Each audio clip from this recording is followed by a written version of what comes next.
Welcome back to the baseline. And today, another edition of our top 10 greatest. This time, pitching motions. And joining me, as always, is Craig and Al. And guys, you ready to talk some pitching motions? Cannot wait. This is going to be really fun. This is a really interesting category. There's no clear cut answers. It's all what struck us in some way, and I can't wait to get into it. Yeah, I agree on the no clear cut answers, no wrong answers, and also as I told you guys before we started recording, I actually didn't even put a top 10 because I couldn't figure. There's no one better than the other, really. So I just kind of listed some names and some motions, and I'll just throw them out as we go in no particular order because there is no order for me. That's awesome. That works for me. And I have an order, but and there is one. My number one is definitely my number one, and there's nothing even close. So I did. I guess I did have some kind of order, but yeah, I get where you're coming from 100%. And again, any way we want to do it, that kind of category. And by the way, you said that you have somebody you guarantee nobody else has. I'm I'm pretty almost sure. po- I'm almost positive I have one as well. Oh, that's awesome. Okay, very cool. I can't wait to see who it is. Now this one is getting me excited. I can't start. I can't wait. We're building the anticipation. It's heavy. Right on, right on. All right, well, let's get started. And I'm going to do my number 10. Kind of a recent player. In back I know his days with the Atlanta Braves, and I'm gonna go with John Nat. You guys ever heard of him? I don't remember that name. How do you spell his last name? Giant. Like Giant? Oh yeah, yeah. What mo? Yeah, you have to put MLB because also if you look it up, which I done, you get like a cartoon pirate, which Yeah, that's yeah, not yeah. me. That's what I was getting. Cartoon pie. I got a cartoon pirate too. Unless I spelled it wrong, which most likely I did. Does it But have Is an it E at the G end? Is it like Chiante? or is it GNAIT or GNAT? oh god damn it! I think I got this like stupid all correct, so it did actually go on. No worries, no And it worries. did, and so it did change it to Giant. Yep, That's stupid hilarious. stupid auto correct. I So hate what that is on. it actually? Hold on, because I'm actually trying to. That's so We can, awesome, man.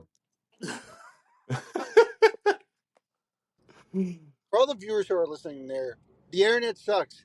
Yeah. I'm 27 and I hit the internet. I love it. I love it. You are an old soul.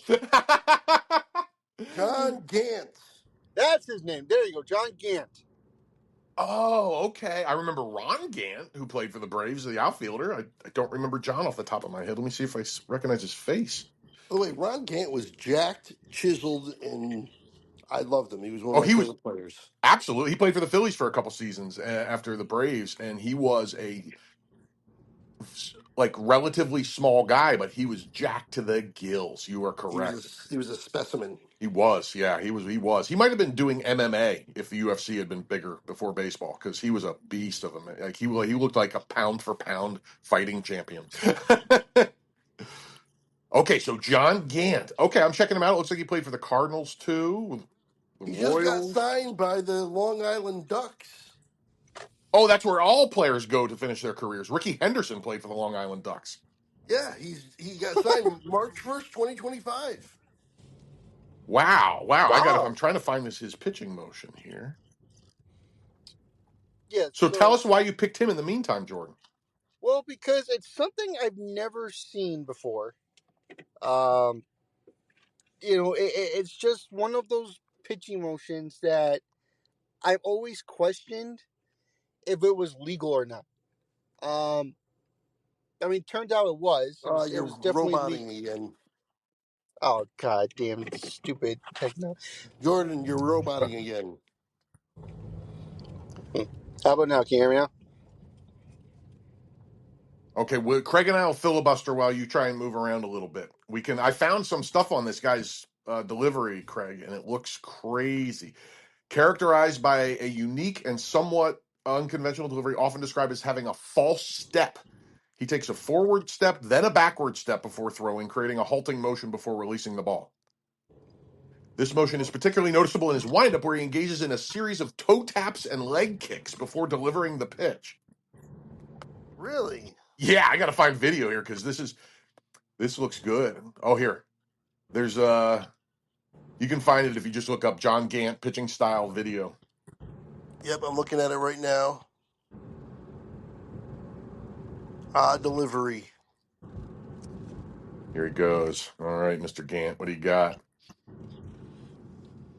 Oh, he does a hole, like coats himself in rosin before he even gets on the rubber. Oh Okay, my I think goodness, I've are you got seeing something. this? Dude, we are in the meantime, we caught up on John Gant and we see what you're talking about.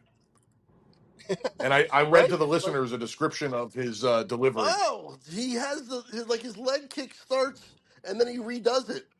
Yeah, it looks like it just a. And did you see the grip he was using on the ball there? He has a grip Yeah, where yeah. That's worthy of this list for sure. it Uh, 100%. Well, good call, Jordan. yeah, the he has a leg kick and then he puts the foot back on the ground completely and then does another leg kick. It's like uh, it's like twice as nice. You know, if once is good, twice is better. yeah, which I've always questioned uh, if that was legal or not, but apparently it I is, was and just gonna it's say, is that even legal? I'm that kind of surprised it is. What the heck does he do from the stretch? Because that would be a he balk doesn't. every time. That's his whole motion. He doesn't do anything from the stretch. Wait, so when somebody's on base, he just pitches from the windup? You can't do that. No, I think that is the stretch. When it's someone on base, it's something different. But yeah, That's sorry, I got crazy. yeah. No, all good. No worries, no worries.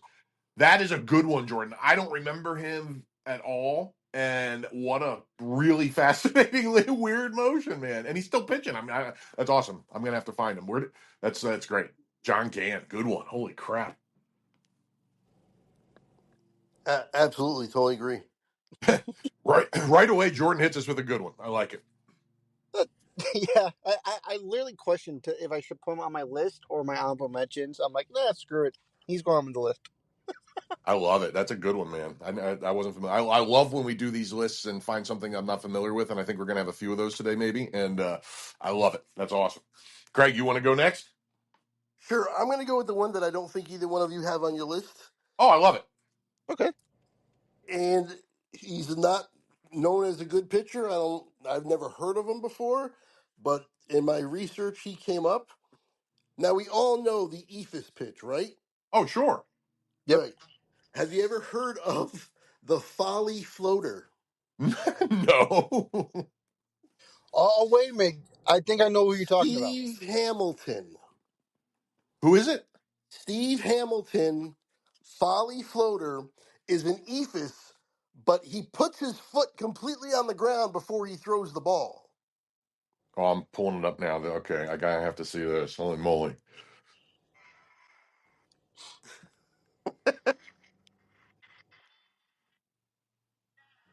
Okay, it's starting to play here. Let's see what we got. Steve Hamilton, Folly Floater. Let's go. Oh, here it is. Oh, that's so weird. He does a normal windup kind of, and then he, like you said, he puts his foot on the ground, and then he stops the whole motion kind of, and then just Then ephuses just that floats ball. it. That's so weird. It's like he's like, fake out. Yeah. You got to look this up, listeners. Oh my God, you have to see this. I can't believe I've never heard of this before. That's one of the weirdest things I've ever seen in my life. That's so awesome. Like you said, like he doesn't just put his foot on the ground because that's normal, but he puts it down and stops everything. Nothing move, no other body part moves, and then he just floats it up in the air. It's like he's throwing a dart at the county fair almost or something. But Yeah. but up, like the ball goes. I mean, it's like he's launching a mortar. You know, like that's crazy, man. It is so weird. Jordan, do you see this? Yes, yes. That's very interesting. There's some reaction shots in the dugout that are awesome because the guys are going crazy. Are you seeing Yeah. it? I don't know if we're seeing the same video. By the way, dude, Steve Hamilton was good. I His didn't. I didn't even bother looking up his stats. I just wanted to I make just sure. want I just like to for the heck of it. It doesn't matter for this at all, but he had a lifetime ERA of 3.05 and a lifetime whip of 1.16. So he was good. Yeah. Eh, Yeah, he was a relief pitcher, and his WAR was only 11.1, but Trevor Hoffman's was only 28. You know what I mean? Right. So it's a low bar, or it's a weird bar, I should say. I guess I don't know how to say that, but anyway, one of the weirdest pitches I've ever seen from a pitcher who was effective. I love it. Yeah. Obviously, he didn't do it all the time, but he would just throw it up every once in a while. That's awesome, dude. That's awesome. Which was all anybody who threw an EFIS only. Like I remember Melito Perez for the Yankees or Pascual Perez back in the day Yep, yep, would yep, like yep. throw one every once in a while, but it was always cool. But they did it in a regular motion. Like they had their regular motion, and all of a sudden it's like the ball goes flying off the screen up top, and you're like, "What the hell's that?" And you realize, oh, that's an ephus. That's so awesome, But dude. his is completely different. That's that's my favorite thing ever. I love that. By the way, while we're talking about this, do you guys know who invented the ephus pitch? No, no. I'm not going to take credit for knowing this. I frantically looked it up while we were talking, so because I figured it would be a good talking point. It's a guy named Rip, and I've heard of him. Rip Sewell, Sewell, Sewell. oh, I definitely heard of him too. Yeah, that's a name we know. And he popularized the pitch in the 30s and 40s. It was named ephus by his teammate Maurice Van Robace. The name ephus is said to be derived from the Hebrew word ephus, which means nothing. How awesome is that? The nothing pitch. The nothing pitch. Oh my God, that's That's even That's basically pretty awesome. no matter how much you think you know about baseball, there's always more to learn. Yep. So yeah, so there you go. That's my Awesome first guy stuff. out. Well, that's a heck of a start between the two of you. Now, it's funny because I put there's only one Hall of Famer on my list because I wanted to try and dig further into the cracks, but I had to put one guy. We talked about him. He was on, I think, all of our top 20s. I'm positive. I just don't remember where, and that's Juan Marichal. Yes, he's on my Yeah, list as well. right He's on on. mine as well. Okay, I cool, mean, cool, that cool. high leg kick was ridiculous. It looked like he was falling down backwards. It's insane. It's crazy. I found there's plenty of video of him pitching, and I found there's a guy out there who puts out slow motion breakdowns of people's deliveries, and I paused it. I tried 10 times until I finally was able to pause it at the peak of his leg, and his left arm was draped onto his knee and shin a little bit, the glove hand, while his foot is at least a foot above his head. Yeah, yeah, oh yeah, his Yeah. foot's way over his head. It's crazy, man. And people tried to mimic it. Nobody ever could pull it off right. I mean, most pitching coaches didn't want to see it anyway. But man, and there's one thing I want to read about this. There's a cool article on ESPN.com by Rob Nyer about he called it "Nothing Beats the Imaginative Pitcher," and he talked about a couple different people over time who had unique deliveries, and Marshall was number one. And the way he described it is he's still famous for his high leg kick. At the midpoint of Marichal's delivery, his left foot was actually higher than his head. And if that weren't strange enough, the batter didn't have any idea where the baseball would come from because depending on the circumstances and his mood, Marichal might pitch from over the top, three quarters, or from a sidearm slot. Yeah, he was awesome. He was awesome. Yeah. It's arguably the most effective weird delivery in the history of baseball. I would say that. I can't think of another one. I mean, you could probably go back into the 1800s and find some weird ass stuff. But if we're Right. talking modern era, I don't know that there's one that competes. I agree. That's awesome. Yeah. So I don't have a whole lot more to say. Everybody know. I mean, any hardcore baseball fan knows Juan Marichal, but I had to put him on the list, and I just made him number 10 because to me he was the most obvious one. All Well, right. that was a good pick. I like that. Right on. Okay. Well, here's another guy that, again, I've always questioned. Um, Actually, I'll get the name right this time. Um, Not stupid, I'll correct. But number 9 for me is Carter Caps. Have you guys heard Oh of him? yeah, yes, and they outlawed that pitch.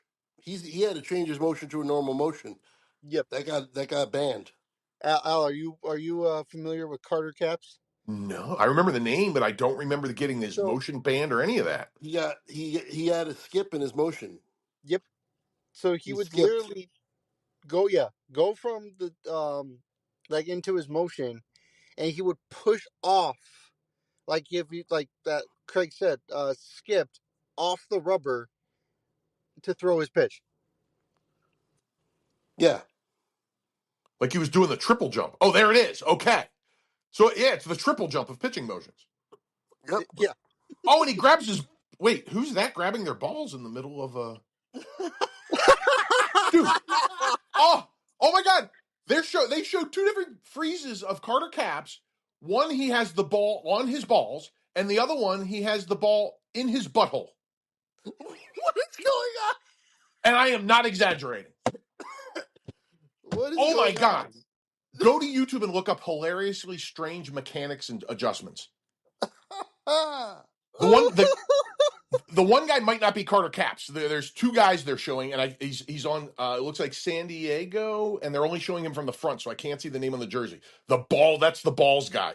The butt guy is definitely Carter Caps.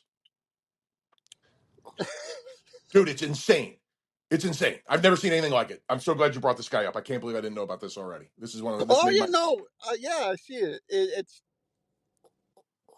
yeah, no, they're both Carter Caps. That's what it says. It's like he's going to put in a suppository. Are you seeing the ball guy? Yeah, yeah. I'm looking at. ah, Wow. yeah. The skip was enough to get me hooked on this guy, but now as he's skipping, he's placing the ball in his butthole.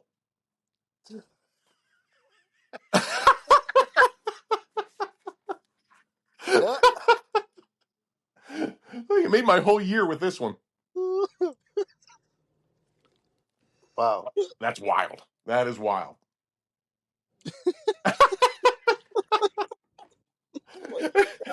If you haven't seen this, people, I will say it again. YouTube hilariously strange mechanics adjustments. It is one of the funniest things I've ever seen in my life. Oh, that was funny. Oh, Wow. Whew, well, I can't top that. oh, What else do you want to say about Carter Cap story? Because I got distracted by that whole thing. I don't think there's anything else we could say. Yeah, I don't think we can. I don't know if we can top that, huh? No, we definitely can't tell that. All right, Craig, take it away, my man. That was fantastic. Woo. All right. I'm going to go with another Hall of Famer. One we don't really need to go too crazy into him, but because we already have. But I'm going Fernando Valenzuela. Ah, He's a Hall of Famer, yes. right? Yeah, I got don't to think be. Fernando's a Hall of Famer. Actually, he's Oh, definitely a Mexican Hall of Famer.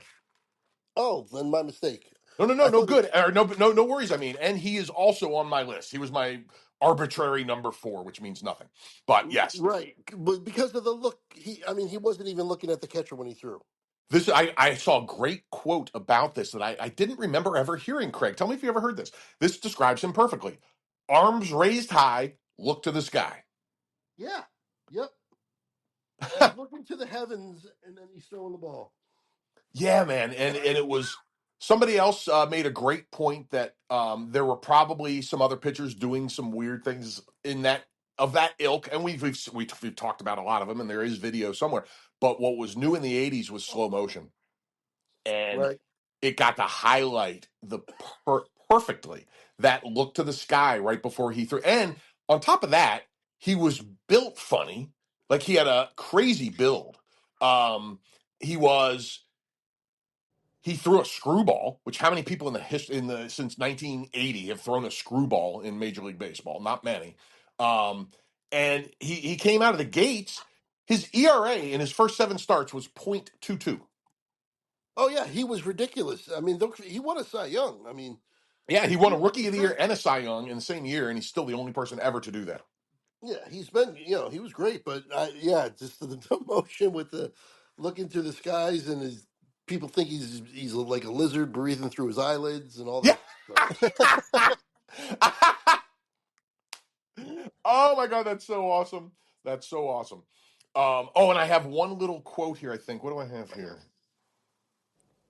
Oh, well, he got a great compliment. Another guy that came up on past lists is Carl Hubble, one of the Yep. greatest pitchers of all time.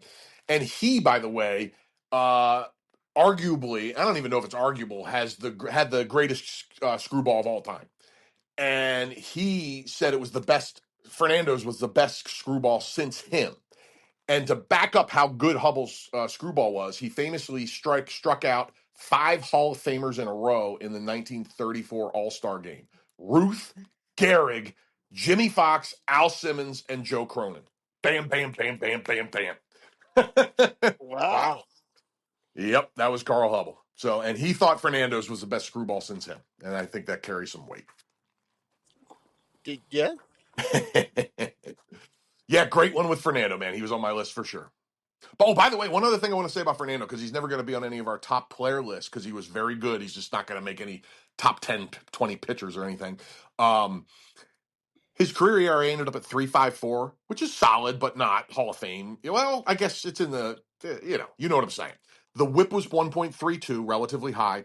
But postseason, he was 1.98 ERA. So he was clutch. And he was in the postseason a lot after his early prime in his 30s and stuff when he didn't even remember who he was playing for. You know what I mean? Yep. Yep. Yep. So Fernando Mania, man, that was a real thing. That was cool to live through. Yeah. Yeah. All right. Well, great one. Great one. Now, the only other guy I would call an all-time great, no, maybe one other that is on my list, and I believe he was, and I think I had him as an honorable mention on our pitcher list, and maybe you guys might remember if he made your top 20 or was an honorable mention, and that is El Tiante, Louis Tiant.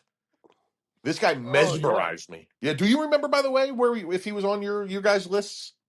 I'm not sure if I don't remember. I don't remember. Because he's one of those guys that is probably didn't make most people's top 20s, but might have made honorable mention. So it doesn't really matter. We did it a little while ago. It's out there to listen to. But um, just a couple things about Louis real quick. 66.1 career WAR, won 229 games, lifetime ERA of 3.3, 1.19 whip. I want to throw this at you real quick. And then, please look this up while I'm talking. I meant to do this first so while I flap my fat mouth so you guys can do something productive. Check this out.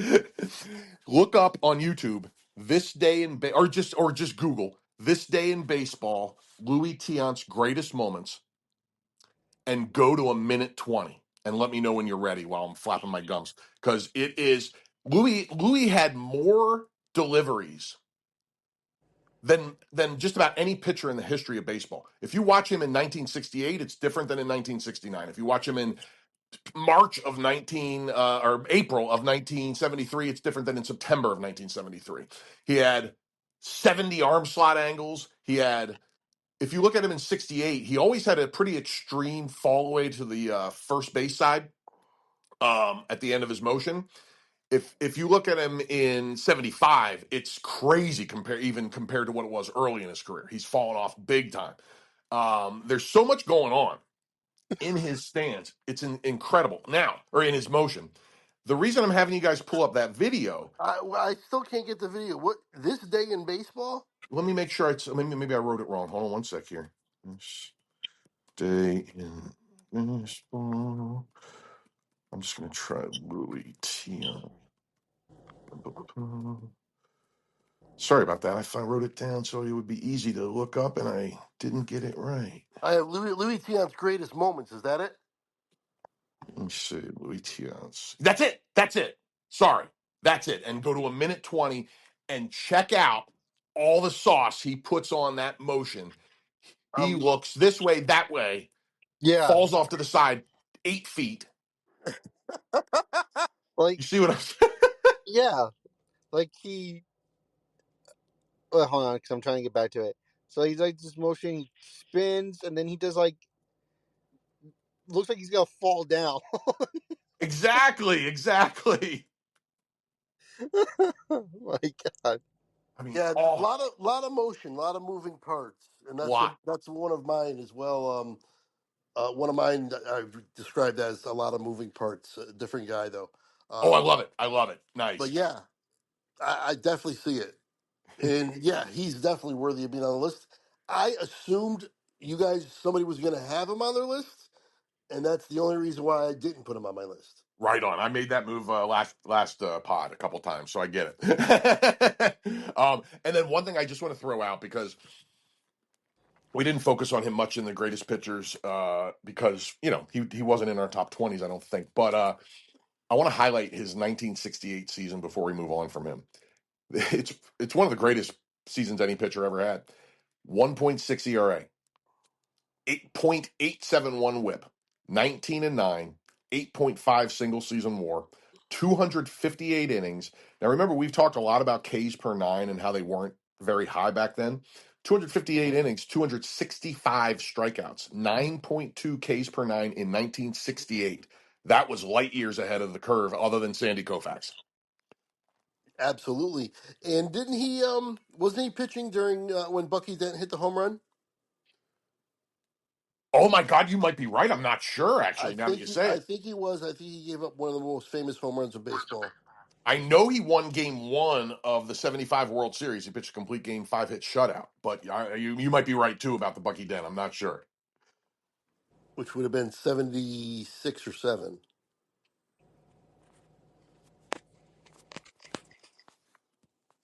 Dun, dun. Let's We're see. efforting. Yes. Oh, it's Mike Torres. Oh, Tia Torres. There you go. Yep. That's where I Understandable. got confused. Understandable. Yeah, but that, well, one of the most famous home runs ever. Yep. So, yeah, that's my number 9, Louis Tion. All right. Jordan, number Nice. 8.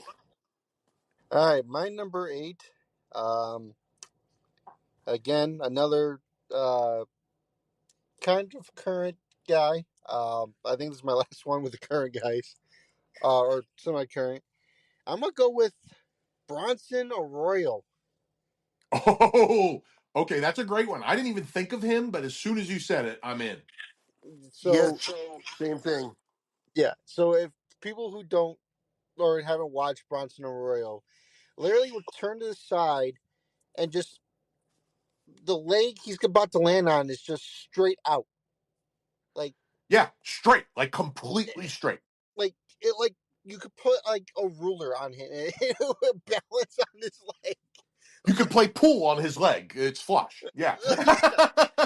Yeah, yeah. Yeah, man. And It's like John. He looks like John Cleese doing that crazy walk. If anybody's an old Monty Python fan,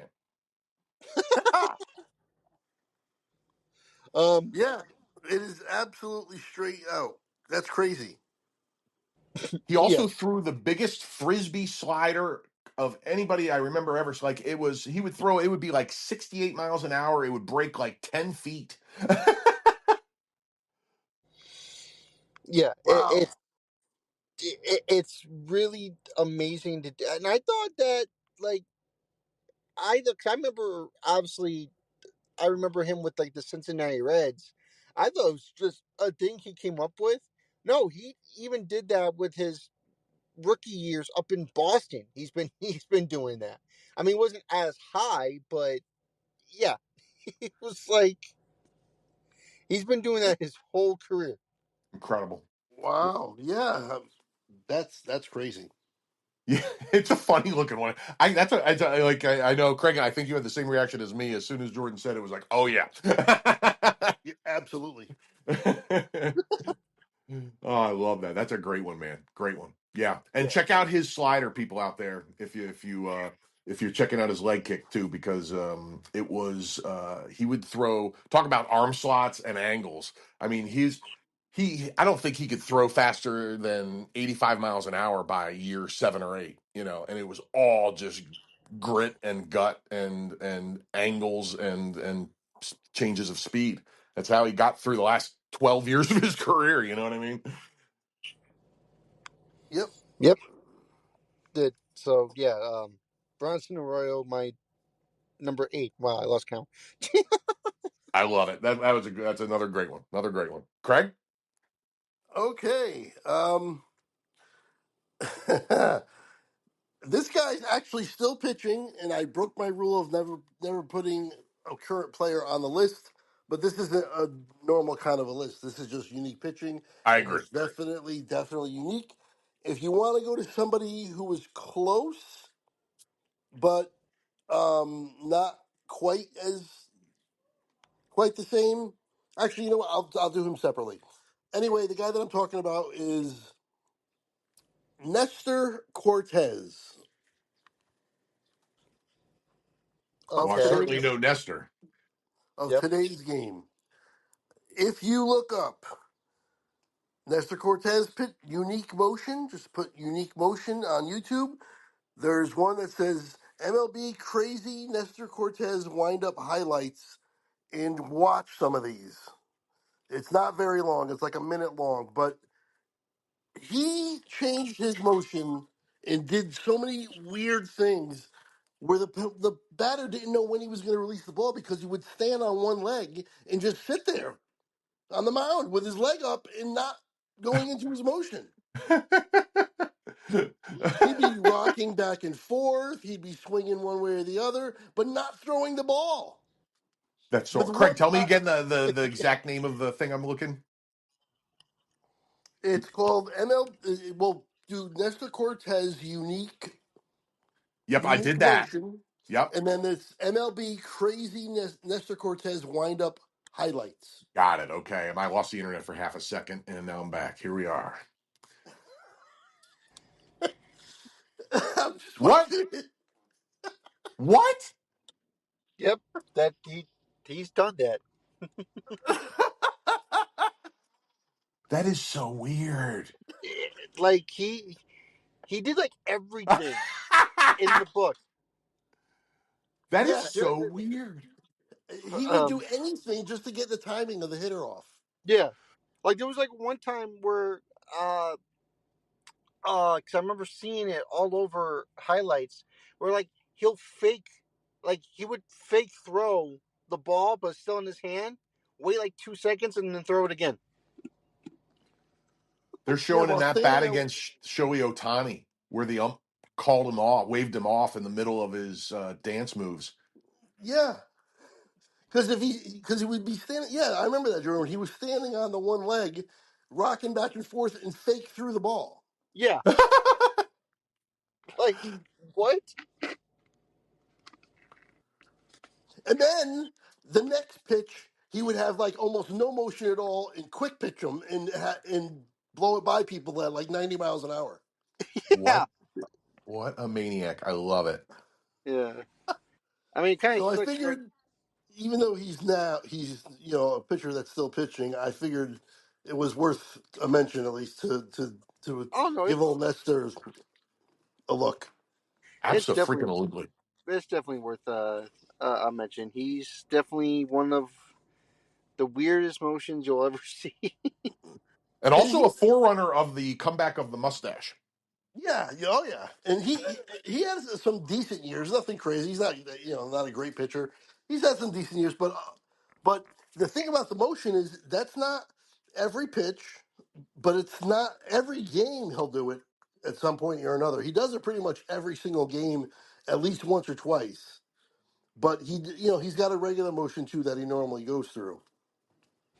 That's so funny, man. I've seen Nestor Cortez pitch, but I didn't know he did any of that. I must have just either, I must have zoned out when he did it, or wasn't watching the whole game, or whatever. I know that's wild. I never knew that. I love it. That's awesome. That is awesome. Good one. All That's a right. good one. Well, now my number 8, and I think this guy has a decent, pretty good chance to be on your list. So I'm curious to see. Hmm. Um, and I found one of my favorite quotes. I'll save it for a little bit into the discussion about this, but a wonderful Vin Scully quote about this guy, and I love finding anything Vin Scully says about anybody. So that is the pitcher known as the Tornado. Hideo Nomo. Oh yeah. Yes. If I was gonna rank pitchers, that would probably be my number one. Right on. And my rankings are just this is the order I did it in, other than number one. So it says nothing. You know what I mean? It's very arbitrary.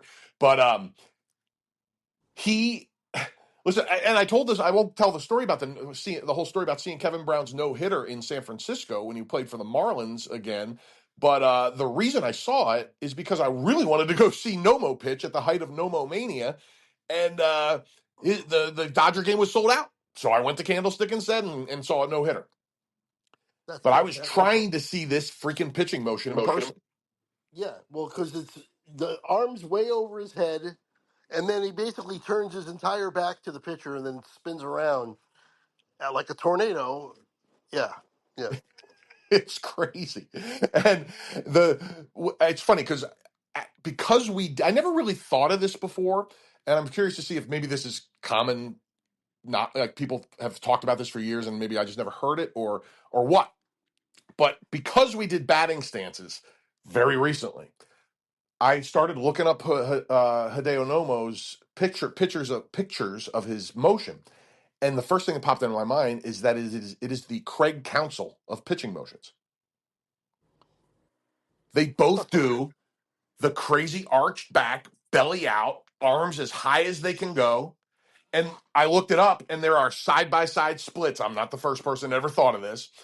And you can find side by side splits of Counsell and Nomo out there of people that also thought it was similar, including Mr. Vin Scully, who said, watching Hideo Nomo pitch to Craig Counsell is like watching two guys hanging from a windowsill. How awesome is Vin? That is awesome. Yeah, man, it's one of the weirdest things I've ever seen. And it's all. And listen, he was incredibly effective for a while. You know, he came into the So league and yeah. tore it up Mm-hmm. for a couple years. Yeah, but Love like it.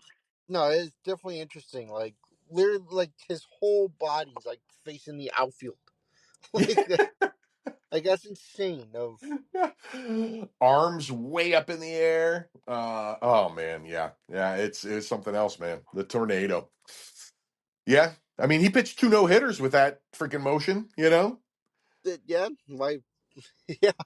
his rookie season, he had a 2.54 ERA, 1.056 WHIP, 11.1 strikeouts per nine, and went 13-6. Wow. You know, the league caught up to him eventually, and he ended up being just a solidly average pitcher at the end. But boy, he took it by storm for the first couple of years. I Yeah. love it. So there's my number 8. Awesome. Oh, that's awesome. All right, my number 7 is well,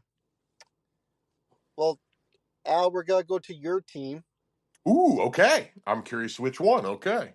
and just because of the follow through, Oh, I know who it's going to be, and he's on my list. Go. I'm talking about good old Mitch Williams. Damn right. Wild Oh Thing. Let's yeah. go. And He's it's my number 6, by the way. oh, okay, awesome. Yep. Uh, yeah. And hey, Jordan, let me interject real quick so you can talk while Craig finds a video. Look up Mitch Williams on YouTube. Mitch Williams, Wild Thing, slow motion, Okay. Um, and go to town, Jordan. yeah, just because you do, like, you looked at Williams, and it looked. I swear to God, he would just go to off to the side, and looks like he was falling.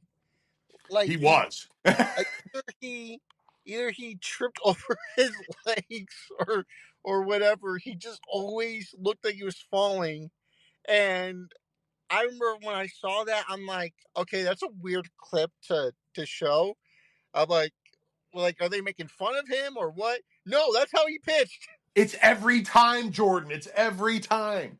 It was insane. I watched The only I watch a ton of baseball, but the only season I watched every inning of every game in my life, including the playoffs, was the 93 Phillies. It was the one time everything lined up in my life. I either listened on the radio or saw every inning of every game.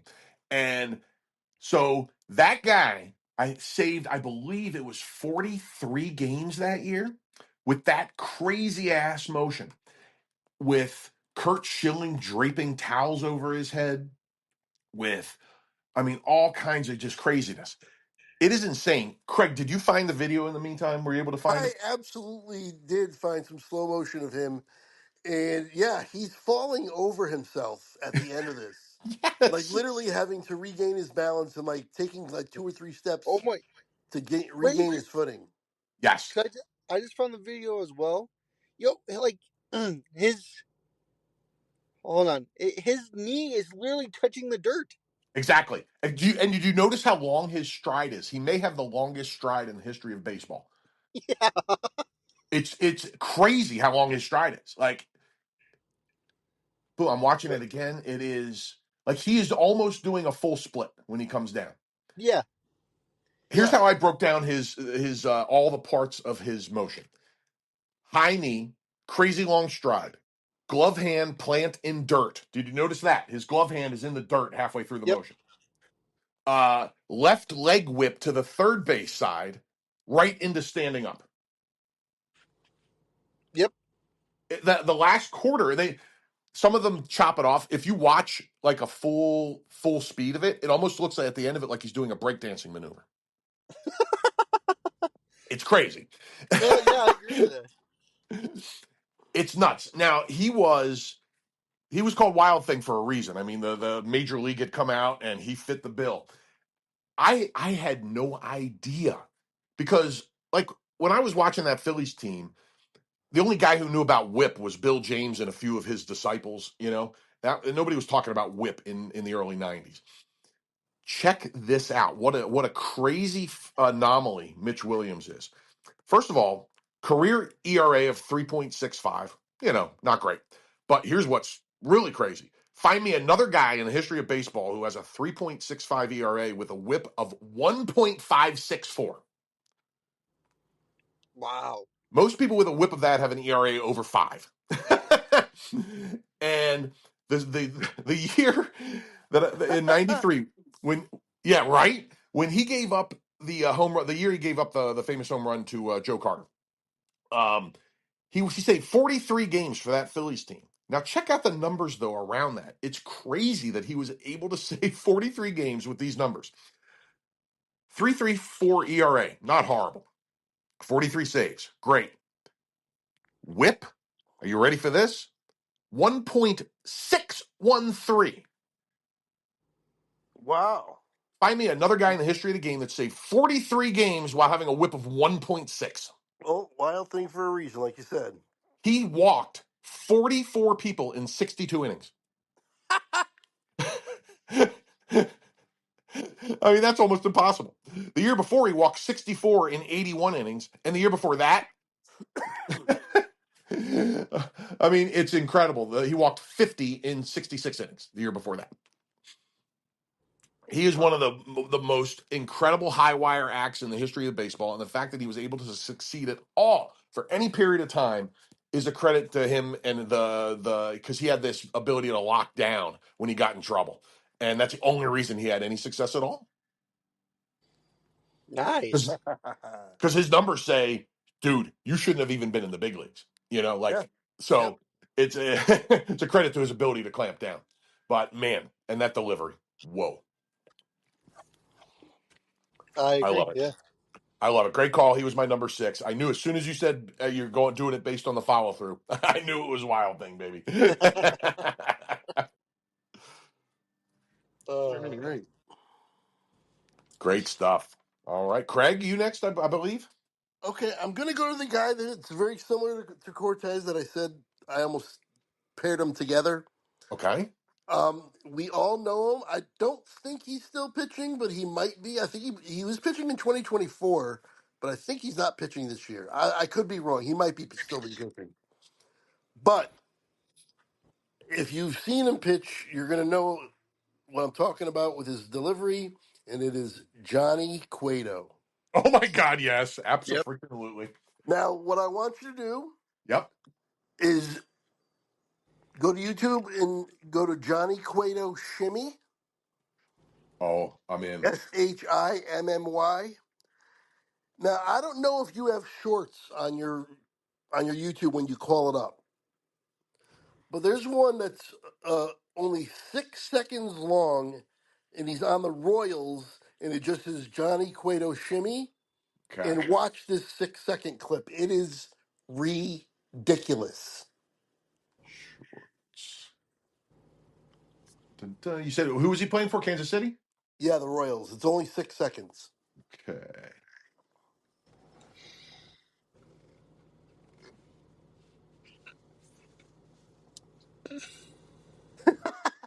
Oh, here it is.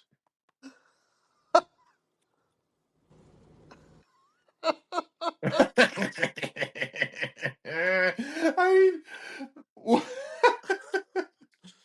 It's kind of like Nestor because he's on the 1 foot and he kind of rocks back and forth a little bit for sure. And there's other ones where he doesn't shimmy as much, where he's just waiting on the 1 foot, kind of like Nestor. But the shimmy makes it different enough where he kind of rocks his shoulders back and forth a little bit. oh my God, that is awesome. I mean, just I love that guys like this exist. It is so good. Jordan, are you finding this? Yeah, I found it. That's Oh, awesome. I can't stop Wait a minute. watching What it. the heck is this? I can't stop watching it. Oh my God. This is going to be hilarious. You guys are going to find this. So back in 2017, I just found this video. The San Francisco Giants did a Johnny Cueto shimmy bobblehead. Yeah, I see it. 14 seconds long. Yeah. That's awesome. Oh, there's some, like commentary with it. In a world where Bobble. That's awesome. I love that. Oh, I Holy just found it. cow. Oh, that's awesome. I might have to buy one of these.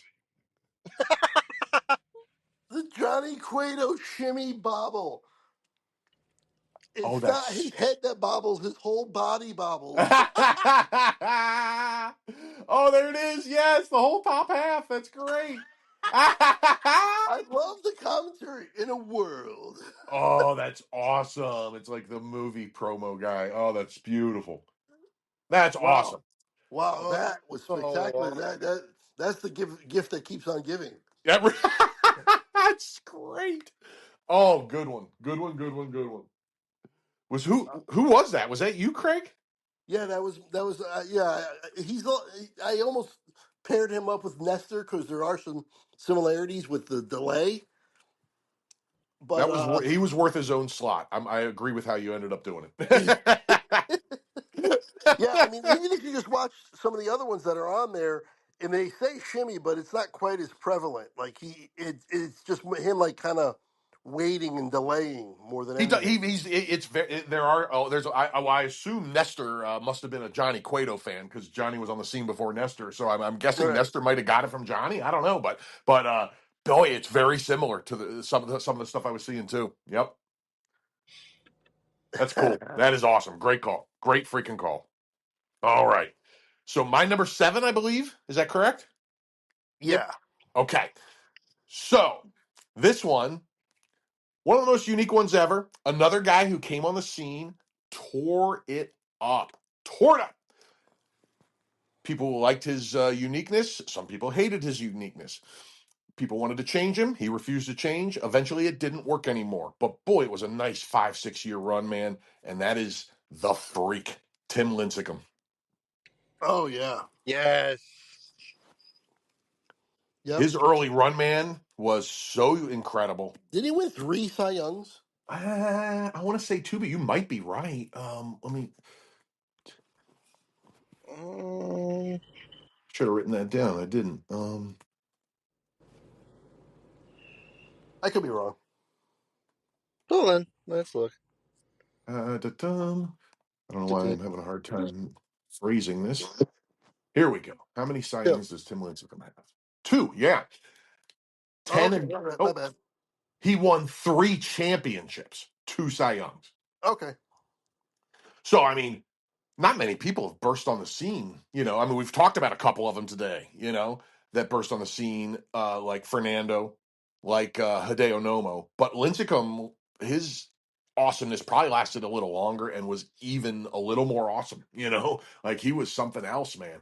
And there were naysayers right from the get go with it, with that motion, and he just kept winning Cy Youngs and championships and saying "screw you," and then all of a sudden he just fell off a cliff, and that was the end of it.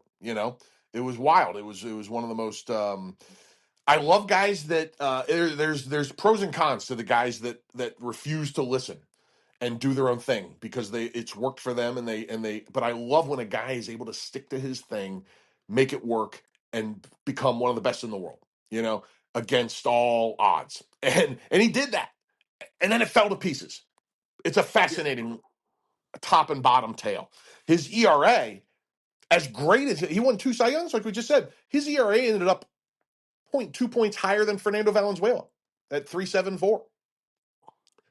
Right. Well, because his last few years were just god awful. Horrendous, horrendous. But holy crap! Anybody out there that likes to look up stats like us, just pull up his '08 and '09 seasons. They are absolutely ridiculous. His 10 and 11 are close, still very, very top notch, but just not quite as insane as his '08 and '09. And then it was a bit of a decline and then a steep fall off the cliff. But man, his motion was so crazy. Oh, it was like almost so over the top that it was coming from the left side of his body, if that makes any sense. Yeah.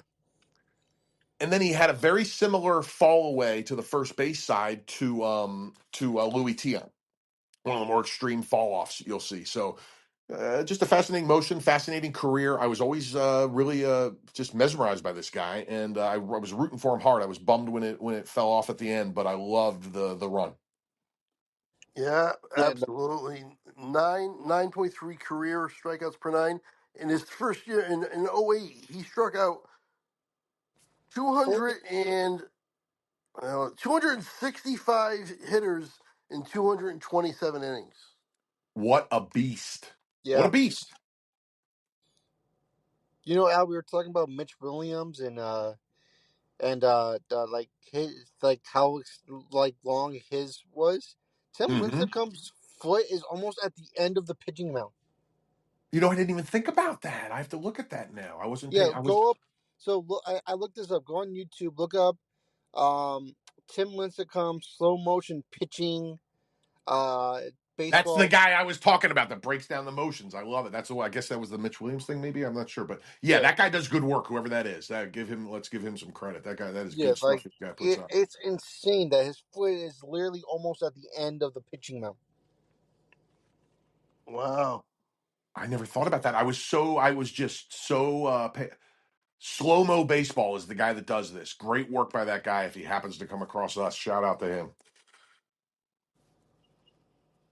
I was so mesmerized by his over the top arm slot that I wasn't paying attention to his legs. That's great. I got to see this. Yeah, Here it is. like Okay. just watch his front foot. Like that's insane. Okay, here it comes. He's halfway through. There's the leg kick and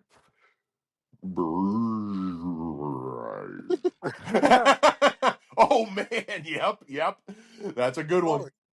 That's a good one. yeah, Man. The better one, Al, Yeah. than that one is if you scroll down a little bit more, it's Tin Lincecum pitching slow motion video clip. I'm sorry, past athletics is the poster. 12 years ago,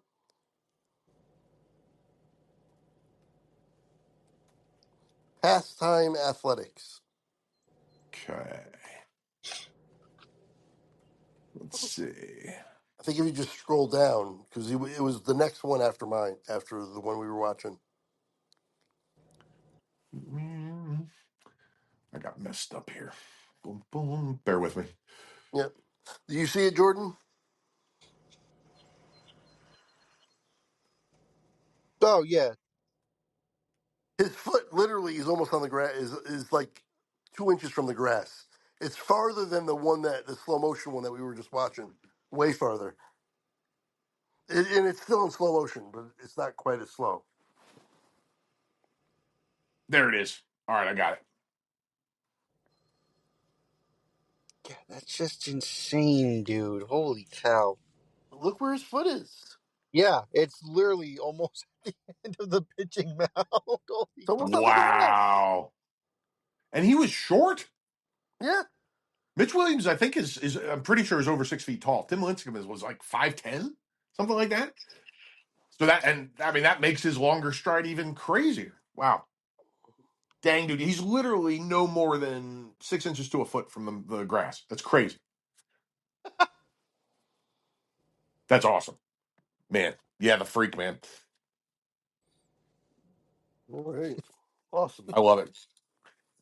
All right. Number 6 for Jordan. And my number Yep. 6 was taken, by the way. That was my Mitch Williams. Okay. So mine is actually like once again another current guy. But I had to put him on there just because I think it's just awesome of how they did it. So I'm gonna go with Clayton Kershaw. It's gonna be my number. Okay, okay. Um, just because it's you look at his pitching motion and he's literally just sitting there with his arms way above his head, like similar to Nomo, but it's Hmm. just yeah, it's just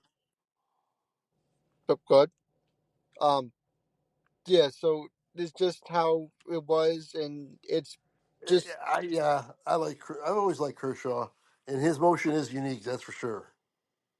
There's a yeah, there's a good slow motion pitching mechanics breakdown from Paradigm Pitching 2 from the first base side view that shows he's. I never even realized just how herky jerky he is throughout the motion. Like his right knee is like.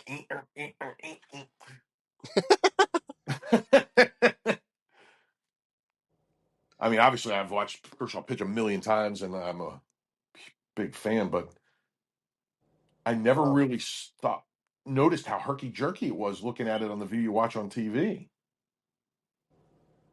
I noticed yeah, the glove angle and all, the positioning, how high he would hold the glove and all that. But yeah, there's a wow. yeah, He's like almost busted out a dance move there, like a Michael Jackson, like lift the leg and tweak the knee move. yeah. Yeah, yeah. nice, nice. Oh, I love it. Wow, that's a good one. I would have never thought of Kershaw for this, and this is one of the fun reasons of doing this because that's a great one. Oh, and here's a funny thing, which I like. So you there, I looked this up and was like Kershaw's first year. Now, how about this for fans who went to go see this game? So back in September 7th of 2008, the Dodgers were playing against the Arizona Diamondbacks, and the fans were supposed to witness Randy Johnson versus Greg Maddux, Oh, but instead they got a young debuting Clayton Kershaw along with a 24-year-old Max Scherzer. oh, you got to be kidding me! So from Hall of Fame pitchers, they got to witness two future Hall of Fame pitchers. That's incredible. That's really cool. And there were probably bunch of people in the crowd that were like, "Ah, son of a bitch." Probably, yeah. Oh, that's great, man. That is so awesome. Oh, and if you'll indulge, this sent my mind in a weird direction, but I think it'll make sense. If you'll indulge me for half a second on a side tale that relates to this. So, Craig's Reaction channel, where he does all his music. You've done a ton of the band Fish, right? Yeah. Well, I saw Fish for the first time in 1992 at a concert tour called the Horde Tour, HORD. Stood for ridiculous name named by John Popper of the Blues Traveler. Love the guy, great lyricist. Didn't name this one so awesomely because it stands for Horizons of Rock Developing Everywhere. Yeah, that's terrible. It's awful. But here's the first year of the Horde Tour. The five bands. Colonel Bruce Hampton and the Aquarium Rescue Unit. You guys won't know them, but that band spawned some of the best jam band players of the next 30 years in Jimmy Herring, who's now the guitar player in Widespread Panic, Oteil Burbridge, who was the bass player for the Allmans for the last 25 years of their existence and is now plays with what's left of the Grateful Dead. A couple other guys. The drummer is the drummer for Warren Haynes' band, Government Mule. So that was an all-star band right from the get-go. And then bands you will know: Widespread Panic, Spin Doctors, Fish, and Blues Traveler. All right. Now, I had only ever heard of Blues Traveler going to the first show, and I was blown away. Life-changing concert. Can't overstate that. It changed everything for me forever, musically. So 3 months later, I find another one in my area. I go. Now, this is pre-internet. I go. Fish, I liked every band there a lot. Fish is the one that floored me. So I was like, I gotta see this band. I took a buddy, you gotta see this band. This is again pre-internet. I get there, there's a thing hanging on the venue saying Fish will not be here tonight. All right. Now, it was very similar to showing up and expecting to see Maddox versus Randy Johnson. Mhm. But you know who I got instead? Instead of them, I got equivalent to future Hall of Famers. I got Bella Fleck and the Flecktones, who ended up being the best jazz fusion band of the next 30 years and has arguably the greatest living bass player in their band, Victor Wooten, and easily the greatest living banjo player, Bella Fleck, who plays jazz banjo on an electric banjo. And I was blown away and fine by the end of the show. Wow. Wow.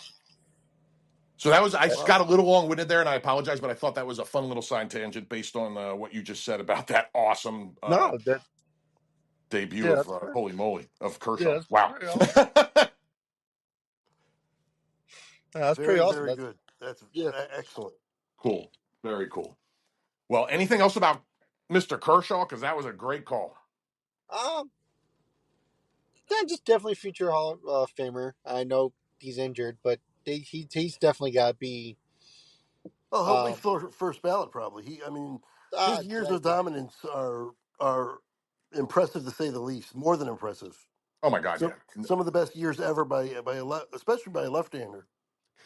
I It's agree. he's got to be in the top. It's maybe I can find it while we're talking eventually, but he's got to be near the top or in the top cluster of regular season win percentage of all time too. I mean, he's 212 and 94.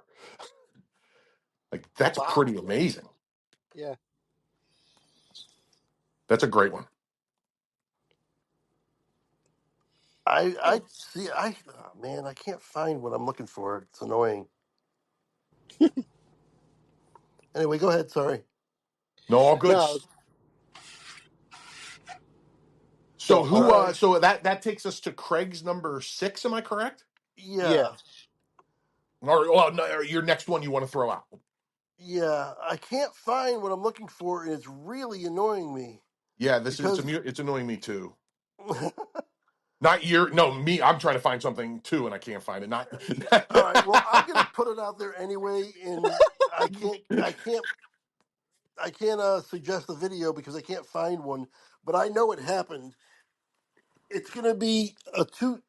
First of all, it's only during the stretch, not his actual windup, oh, okay, Okay. okay. and it's Andy Pettit. Oh, interesting. Okay, okay. Well, I'm first trying of to picture all, it. he put his hat down real low and his eyes above his glove, and he had that stare, which was, even though he was a kind of more of a finesse pitcher, it was kind of intimidating the way he always did that, which was Oh, always cool. it absolutely was. Some guy described it as like the dead eyes of a goat or something.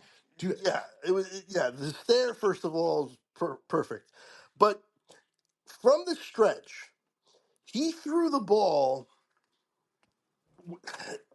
He had a high leg kick, right?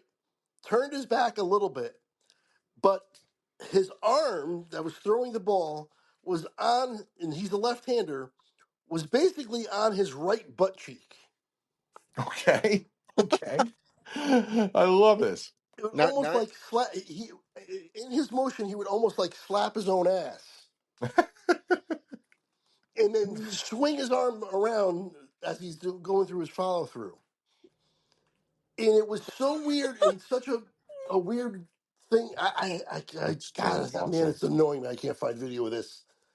Because he didn't do it. It wasn't like every single time, and I think it was more later in his career. Everything I'm looking for is like all highlights of World Series games, and it was later in his career.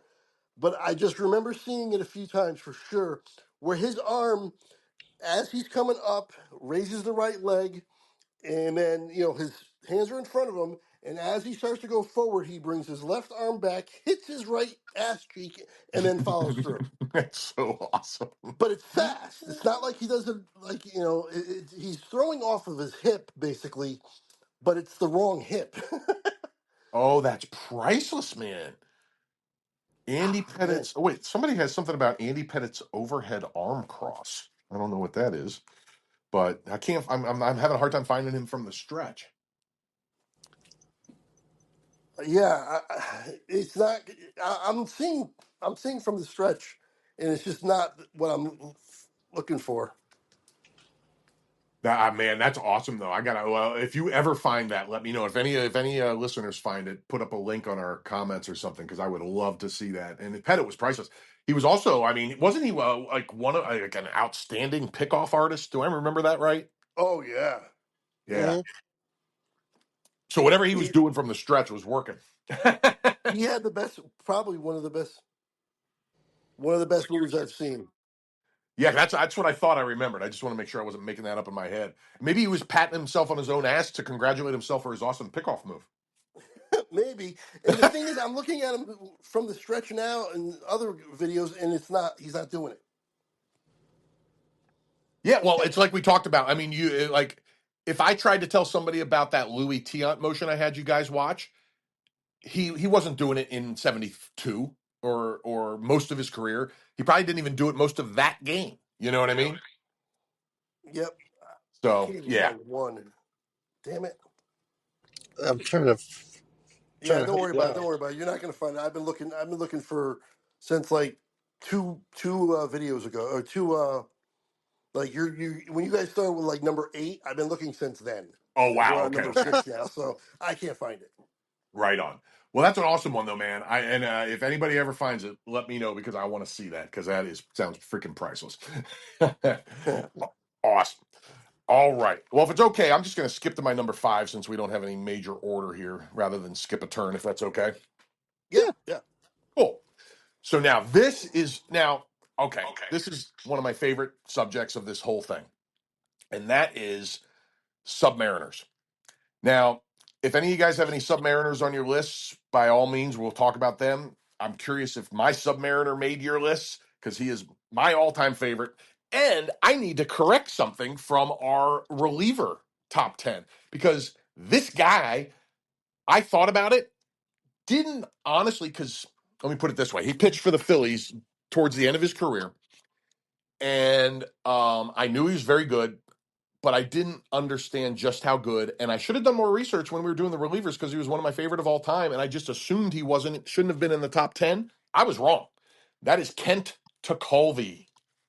Oh yeah, And I sent you guys a picture a Yes. couple days ago where his arm, the one of his, everybody called him Teak because of his last name, but his other nickname was the Rubber Band Man. And that picture shows why. yeah, Yeah. Hmm. It's insane. He had one of the most fun Submariner motions of all time. He looks like a human rubber band. He was tall and thin, and his motion is absolutely crazy, man. Like if anybody listening out there, just look up still shots of Kent Tekulve while throwing pitches or something of that nature. You'll find it pretty easily, and it's insane what you'll find. It's absolutely freaking bonkers. yep. Yep. I when you sent me that, I looked him up a little bit. I was gonna put him on here, but I just assumed again that you were gonna have him, so I didn't put him on. Yep, solid assumption. That's Yeah. awesome. That That's awesome. I don't know the So, picture. Oh, God. no, please, Jordan, go, please. No, I was just saying the picture you sent me looked like he had no bones in that arm. Yes. Like, where is like? Does he even have a Tommy John? Or does he have the ligament? You know what I mean? Whatever they ever do with the Tommy John surgeries, does he have that thing? It looks like he could have been a circus freak if he wasn't a pitcher. You know? freaking wild, man. And if you'll indulge me here, I want to go off a little bit about Submariners and Kent DeCalvi and why he should have been on my top 10 list. First of Mhm. all, career WAR. Now, keep in mind of only exclusive relievers on our list. Mariano Rivera is the only guy who had a WAR above 28.8. Okay, so reliever wars are smaller than the big numbers we hear for the Babe Ruths and the position players. So Kent DeCalvi had a 25.5 career WAR. He Really? was yeah, right. He had a 2.85 ERA and a 1.25 WHIP. He was 94-90 and had 184 saves. He has an all-time record in baseball for pitching 9 consecutive games in August of 87. He did that. I remember this. He did it while he was with the Phillies, and he was 40 years old at the time, people. 40 years old at the time. Wow. That Wow. year, he pitched 105 innings at 40 years old, including the 9 games in a row, and had a 3.09 ERA and a 1.19 whip at 40 years old. All right, Kent DeCalvi. That 25.5 WAR, Trevor Hoffman is 28.8. The guy that was number 2 on me and Jordan's list and number 3 on Craig's list, if I remember Wow. right. Yep.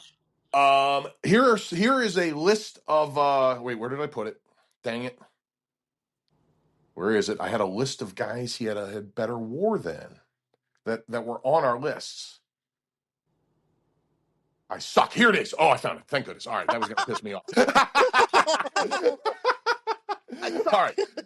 So guys that were on my list for sure, and probably on maybe on some of your lists, that his WAR is better than Bruce Sutter, Dan Quisenberry, K Rod, and it was .1 less than Raleigh Fingers.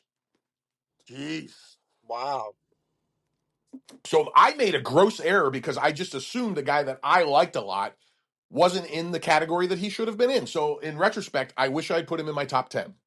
And the only other thing I want to add for now is that he patterned his delivery after the Reds pitcher who pitched from 54 to 72, a guy named Ted Abernathy. Anybody ever heard of Ted Abernathy? Because I didn't before doing research on Kent DeCalfi. No, No. Okay. never heard of him. So Ted was a Submariner. He started his career in 54, injured his shoulder in 59, came back and as a Submariner and pitched very effectively for the rest of his career. Pitched from 59 to 72 as a very effective reliever, Submariner, and Kent DeCalvi modeled his whole game after that guy. I love that you say submariner. Instead of Submariner, Yeah, I never heard anybody say submariner. well, that's what actual Marines are call themselves. Oh yeah, I'm sure it's probably the more proper way, but I've just never heard anybody say that. That's awesome, and I don't even know if it's proper or not. I just do it because that's what like I. There's a sound guy that works in Lancaster who almost died in a submarine. He was an actual submariner, which is the only reason I know the proper pronunciation because I know a submariner. But I don't know if that's how we're supposed to say it in baseball. It's just what I do. Oh, I am also famous for my mispronunciations of players' names, so don't hold me to any of my pronunciations. Oh, hey, and I almost forgot. Last thing on Kent, I had a cool quote from Society of American Baseball Research, SABR, one of my favorite things to read on baseball, and so there was a. Let me see here, dude. What background do I need to tell you? Okay, so there was a guy named Harding Peterson, who was the minor league pitching director when the Pirates signed Kent DeCalvi in 1970. He told Kent DeCalvi he better abandon his Submariner style or he'll never make it. All right. Now, in 1979, after Kent DeCalvi saved 3 games, including the clincher in the World Series for the Pirates against the Orioles, he did back then. Players used to do what they called the banquet circuit. They would to make extra money. They would run around and do talks at different banquets.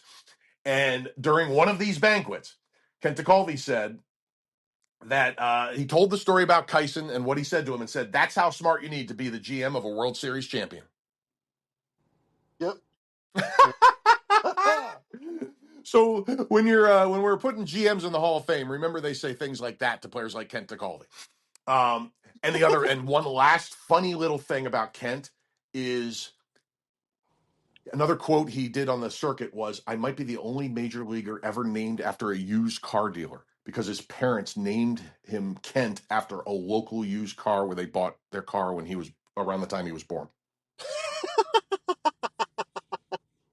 So yeah, yep. If you're in Cincinnati, you can check out see if Kent Car Dealers is still in business. That'd be awesome. That'd be great. He's one of my favorite players ever, so I had a little extra sauce on Kent. Hey, Yeah. definitely worthy. Awesome, awesome. And if anybody out there hasn't seen him, just look up his pitching motion. It's unique even among Submariners. It's wacky. Yeah. I 1000%. love it. All right, Jordan. All right. Number 5. I'm gonna go with another guy who definitely had a long uh leg kick, especially for a lefty. I'm gonna go Dontrell Willis. Oh yeah, he's on my honorable mentions, and he's talk about just flailing all over the place, huh, Jordan? Yeah. Um. Yeah. Basically, like, he, I was watching it, and like his knee is basically touching his elbow at this point. His back is turned where you can see his number and his name, and his legs are like almost over his head. So he's got like almost everything going on for this guy. His The only thing, knee's almost over his head. Yes. He was all arms and legs, man. Like I swear that dude's torso is only like 6 inches long, and the rest is legs and arms. yeah, like, it's just crazy of how great his pitching motion is. Also, another thing, one of the nicest guys you'll ever meet. Oh yeah, you've Um, met him? so, um, yes, I actually did. That's awesome. Long story, but I'll try and make it quick. So my uh, great grandmother, a couple of years ago, um, I don't remember how long ago it was, maybe like 13, 14, something like that. Ended up, getting sick. She ended up passing away. But one of her good friends, um, obviously knew her daughter and my great aunt, and he worked for what they're gone now, the Bridgeport Bluefish, Okay. and he asked us if we wanted to go to the game. He's like, we actually have a former major league player pitching for us, and so she asked, and we said yeah. So me and my dad are going, and my dad is literally sitting there. And he's thinking, he's like, this pitcher looks so familiar. So, because there was no name on the back of the jersey. Okay. So then, all you hear is somebody yelling in the stands, "Oh, attaboy, Dontrell." So my dad's like, "That's Dontrell Willis." Wow. So we end up catching a foul ball, and the guy's like, "Hey, Dontrell's game thing is done." He's like, "But he's in the bullpen throwing some pitches." He's like, "You want to try to get an autograph and try to meet him?" And we're like, "Yeah." So we go over. The guy's like, "Hey, Dontrell." He's like, "These are friends of mine." He's like, "Can you sign a couple balls?" So immediately, like, he literally just started throwing the bullpen. Just got down, went on, signed a ball for us and talked to us for at least like 5 minutes. That's really cool, man. That is That's super cool. awesome. That's a great story. I love Yeah, hearing that kind of thing. That's so cool, man. Wow. yeah. So like I said, and one of the nicest guys, and you know, How old would you have been at the time? I'm trying to think of when Dontrell, at what point this would have been. I can't think of what year. How old would you have been when this was happening? I don't even remember. Like, I gotta think of. Were you like a teenager? I can't remember when Dontrell Willis retired. Uh, I'll look it up.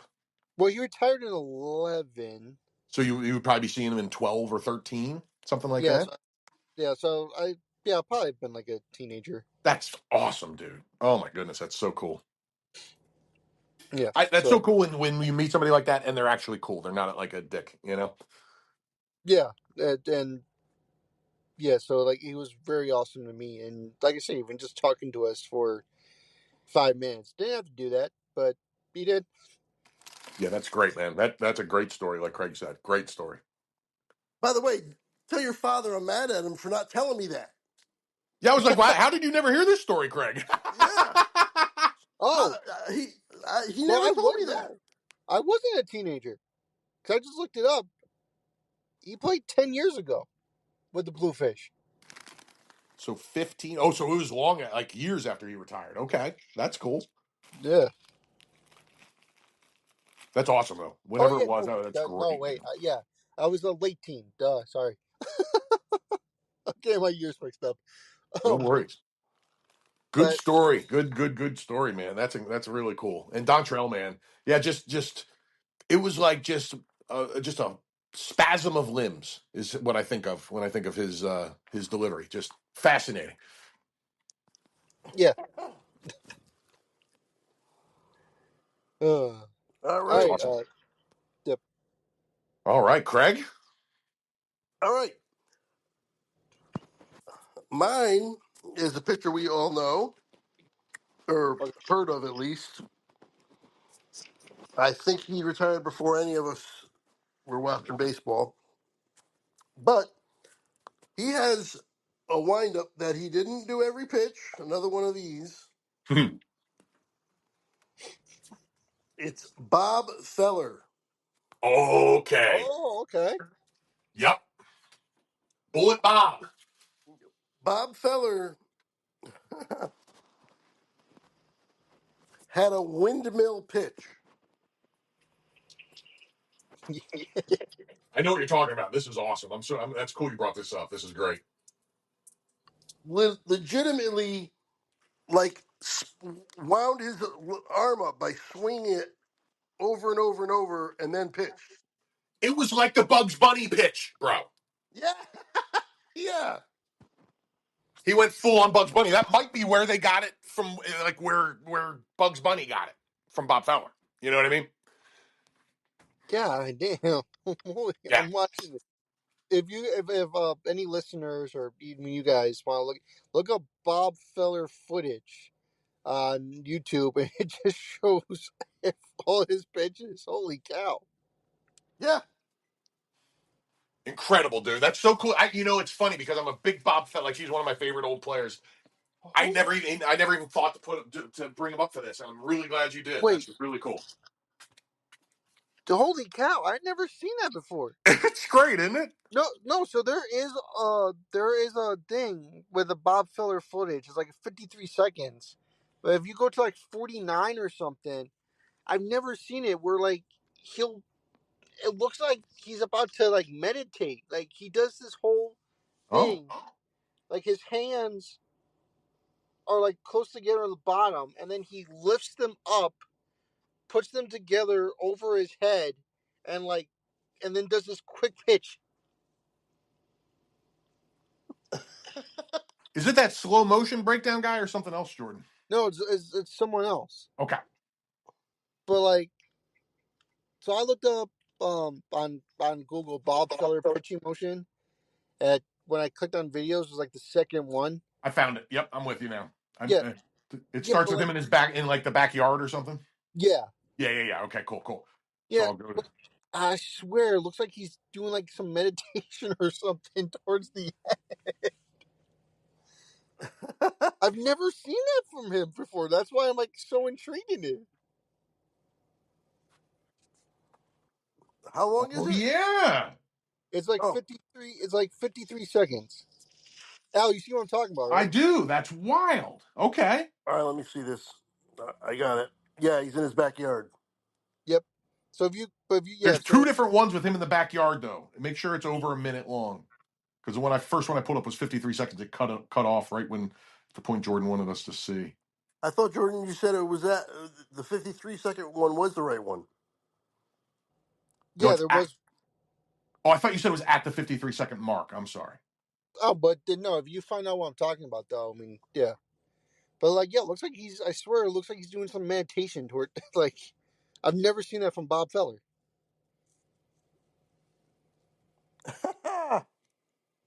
Yeah, that's wild, man. And just Yeah, the and way I, he I, threw the way he threw the ball too, with that sort of 3/4 motion. yeah, You like know, he. Because I've always known the point, like the one that Craig was talking about. I've never seen the one where he just like I said, does that meditation thing and throws as fast as he can. man, that's amazing. That's really cool. I thought I knew his whole thing, and I never saw the meditation either. that is crazy. I had him on the list because of the windup. And that was plenty enough for there. Yeah, yep. Yeah. There's the windup. Oh, I love it, Walter. Yeah, Yep. Okay. that's so So awesome. want to throw that one on there for That's a oldest great one. percentage? And clearly, I think I don't think there's going to be any debate that he will be the best pitcher on this list. No, there is a debate for me Oh, okay. Well, for wasn't my he list. number Not. one on on our top 20 list though? He wasn't number one. No. Oh, I thought he was your number one. Okay, my bad.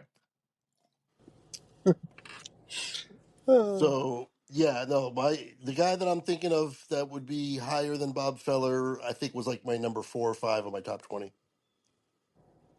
Oh, okay. Oh, dude, I'm an idiot.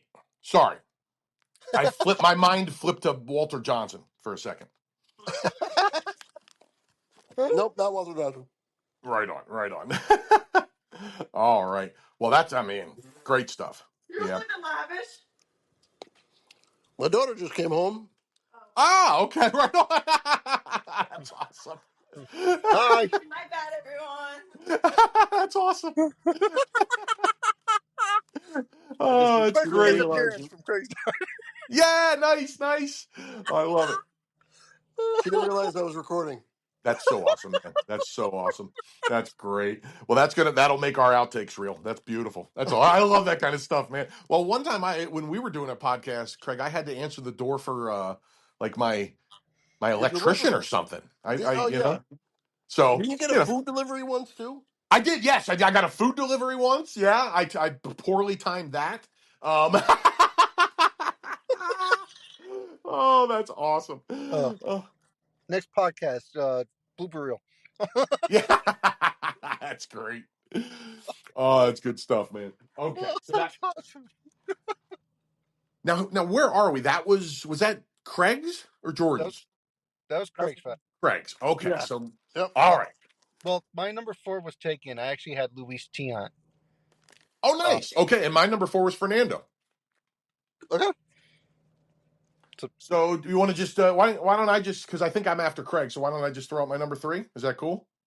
what's Craig have number 4? Well, I didn't do numbers, so it doesn't matter. Oh, okay. Yeah, that's why I was saying. Why don't we just keep just trucking? You know what I mean? But either way, it's fine. It doesn't really matter. But Just mention somebody who hasn't been mentioned yet. That's on your list. perfect, perfect. So yeah, this is the guy I was positive would be on nobody else's list. One of the most fiery guys I ever saw on a baseball field. This guy was ready to throw down, and I mean, how many pitchers do you remember that were ready to throw down in any given moment? I mean, certainly in the old days, but you had like your Nolan Ryan, but this guy was looking to fight, and you can find a lot of footage of him in fights. But he also had two of the best years you'll find of any pitcher on one of my favorite teams of all time, the '85 Cardinals, and that is Joaquin Andujar. Am I Yeah, safe in my assumption that he did not make either of your lists? he did not No, make my list. he did not make Right my. on. Right on. And now I know you remember seeing him, Craig. Oh yeah, I remember him. Right on. And Jordan, I know with your love of baseball, you've certainly come across him. Did we lose Jordan? Uh oh. Oh, no, I'm Jordan. back. Sorry, that Oh, was okay, cool. weird. We got you. We got you. I went to go look something up on my phone and then it disconnect me. So did weird. Right on. Well, you made a quick comeback. Very nice. Very nice. So anyway, I mean, you obviously know him from the 85 Cardinals World Championship team, and I don't know how much other than that you would know about Joaquin. Not much. Right on. More than anything, really just kind of remember the name and probably had his baseball card too.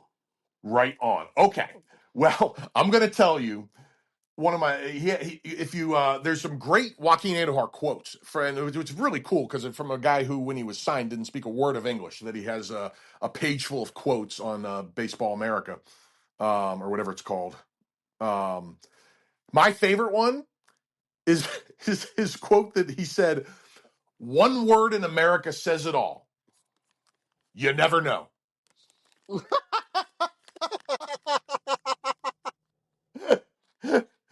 That's Baseball Almanac is where I got the quotes. I was struggling to remember that, but Baseball Almanac.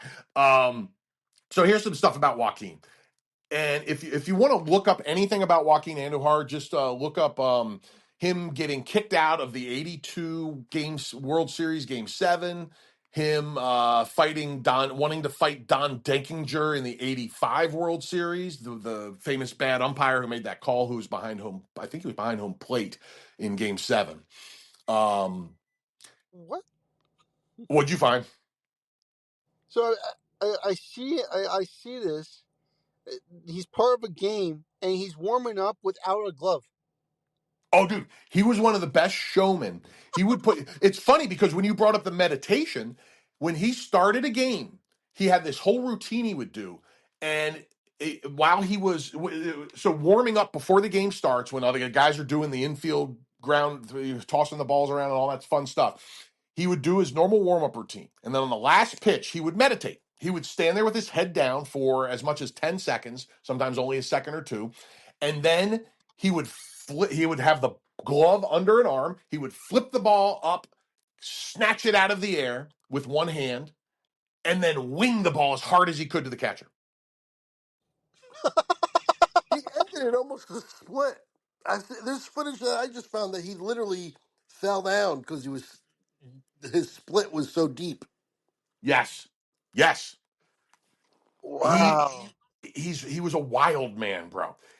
And he was so much fun to watch. He was so good those years in St. Louis. I mean, he was a very good pitcher for like his lifetime record: 127, 118, 3.58 ERA, 127 WHIP.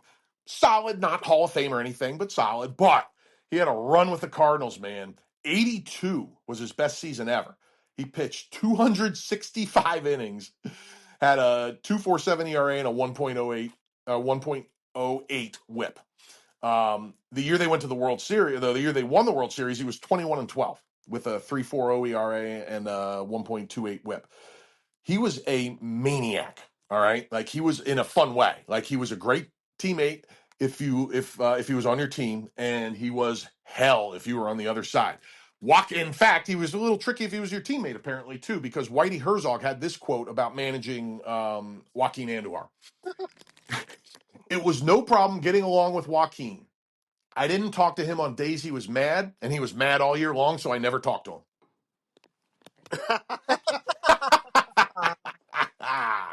That's awesome.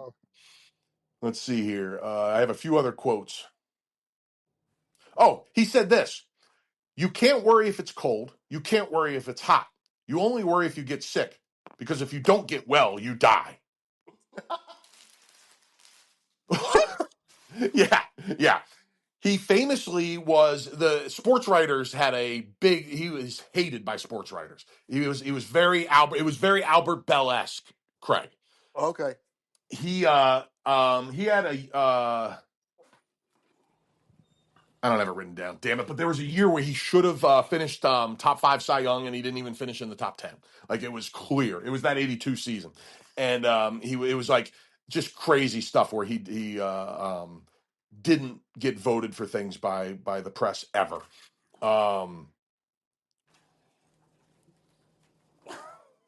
And here's the quote. Okay, sorry. Here's the quote. "There are 300,000 sports writers, and they're all against me."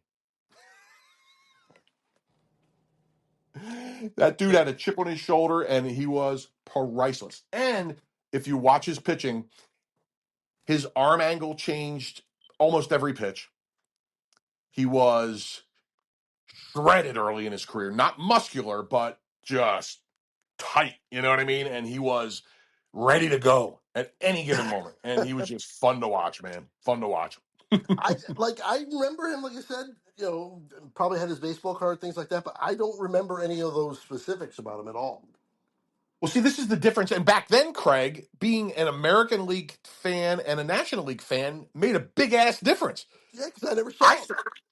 I saw him pitch a ton because he was playing for the Cardinals and the Astros. Well, the Cardinals, the Astros, I think were still in the AL when he was early in his career. But the prime of his career was with the Cardinals, and I saw him a ton then. No, the And Astros were in the National League then.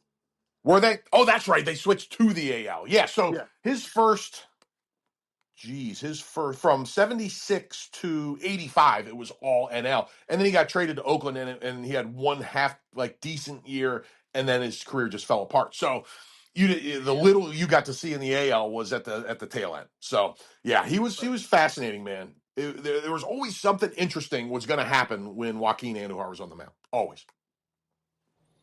That's cool. Yeah, Right that's on. awesome. Right on. So, all right. That was my number 3. So wherever we want to go from there. Jordan. Okay. My number three. I'm just gonna say it. To me, it was uncomfortable. I think he still could do it if he wanted to. I'm going with El Duque. That was a guy. He's on my Oh honorable yeah, mentions. he's on my list. Yep. That I swear to God, his knee is touching his ear. Um, like I don't. There's nothing else to describe it. Like that looked uncomfortable for a normal human being to bend that way. It looked. I mean, it's just crazy. Like absolutely insane. Yeah, there's great still shots of him all over the place with that knee right near his ear, like you said. Yep. Yeah, well, he put his head down too a little bit Yeah, he towards his leaned. chest. He tilted his head left and down toward the knee. Yeah. But like that just it was just insane. And talk about some weird, wacky motion. He was one of them. No doubt about it, man. That's a good one. Did you say he was on your list, Craig? Yes, he was. Right on. I totally got understandable, man. He was an honorable mention for me for sure. El Duque, man.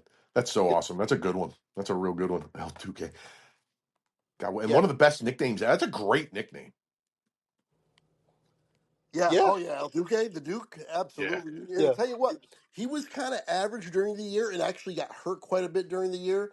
But come playoff time, he was about as clutch as it gets. Oh, Yeah. that's awesome. Well, even like because since we're talking about him, even his brother, it was the same. Like he was always in the clutch. I can't. Yeah. Yep. I'm blanking on his brother's name, but it Yeah. was What the heck? always. Um, Let's he see pitched a here. thousand game. Pitched a million games. What's Levon Hernandez?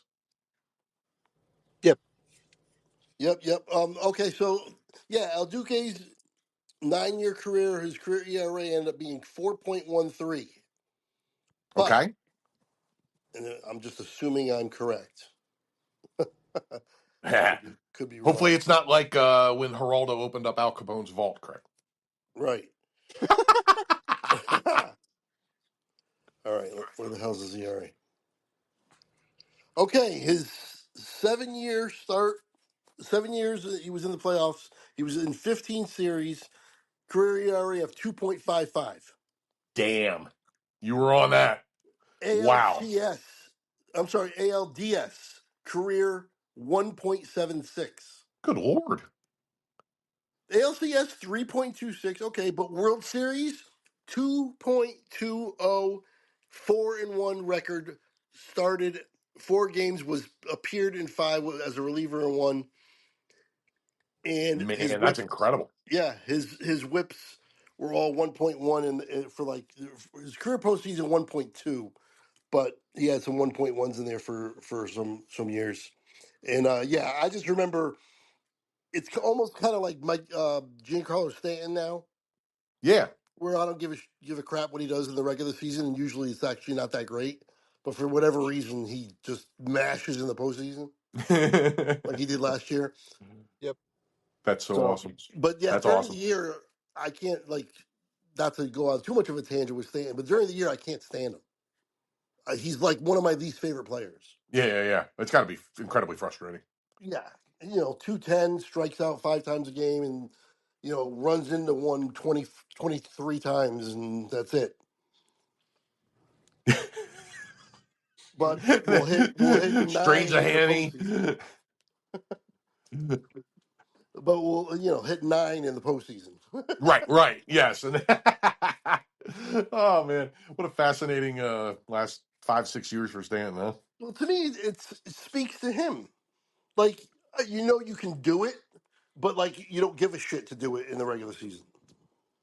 Yeah, That's it what it is seems like to fascinating Yep. me. too. And is he always like? And what is it with the injuries? Is he always really hurt, or does he just like I don't tap know. out at the drop of a dime? I I mean, don't this know. year he hasn't played yet because he had tennis elbow in both elbows, Tennis both elbow. elbows, both elbows, That's fascinating. How do you get tennis elbow in two elbows? and you don't play tennis. Yeah. I was gonna say that.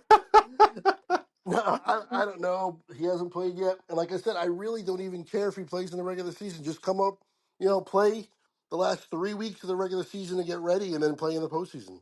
Yeah, yeah. That's all I really. I mean, right now Ben Rice is better than him anyway. And apparently they could just sign El Duque at however old he is now and just bring him in for the playoffs. Yeah, be the oldest pitcher ever. Because I think I looked it up. He's like 60 years old. So El Duque is 60 already? Oh my well, God, I'm old. it was either that or 59. He's somewhat one of those. Oh my God. I'm getting so old. He is 59. Yep. See, there I've you go. seen I've already lived through seeing all the sons of people become major leaguers. I'm gonna start living through grandkids soon enough. Absolutely. I can't wait for Gary Sheffield's kid to come up. We've can't wait. Cannot wait. Actually, yeah. No, there's a bunch of kids coming up. Like Matt Holliday has another kid that's supposed to be Jeez. drafted. That's supposed to be drafted this year. Uh, we mentioned Gary Sheffield. I think Manny Ramirez has a kid that's supposed to be. No. Yep. Ortiz is supposed to have a kid as well. Yeah, Is there's a he just bunch of. waiting behind the scoreboard at Fenway?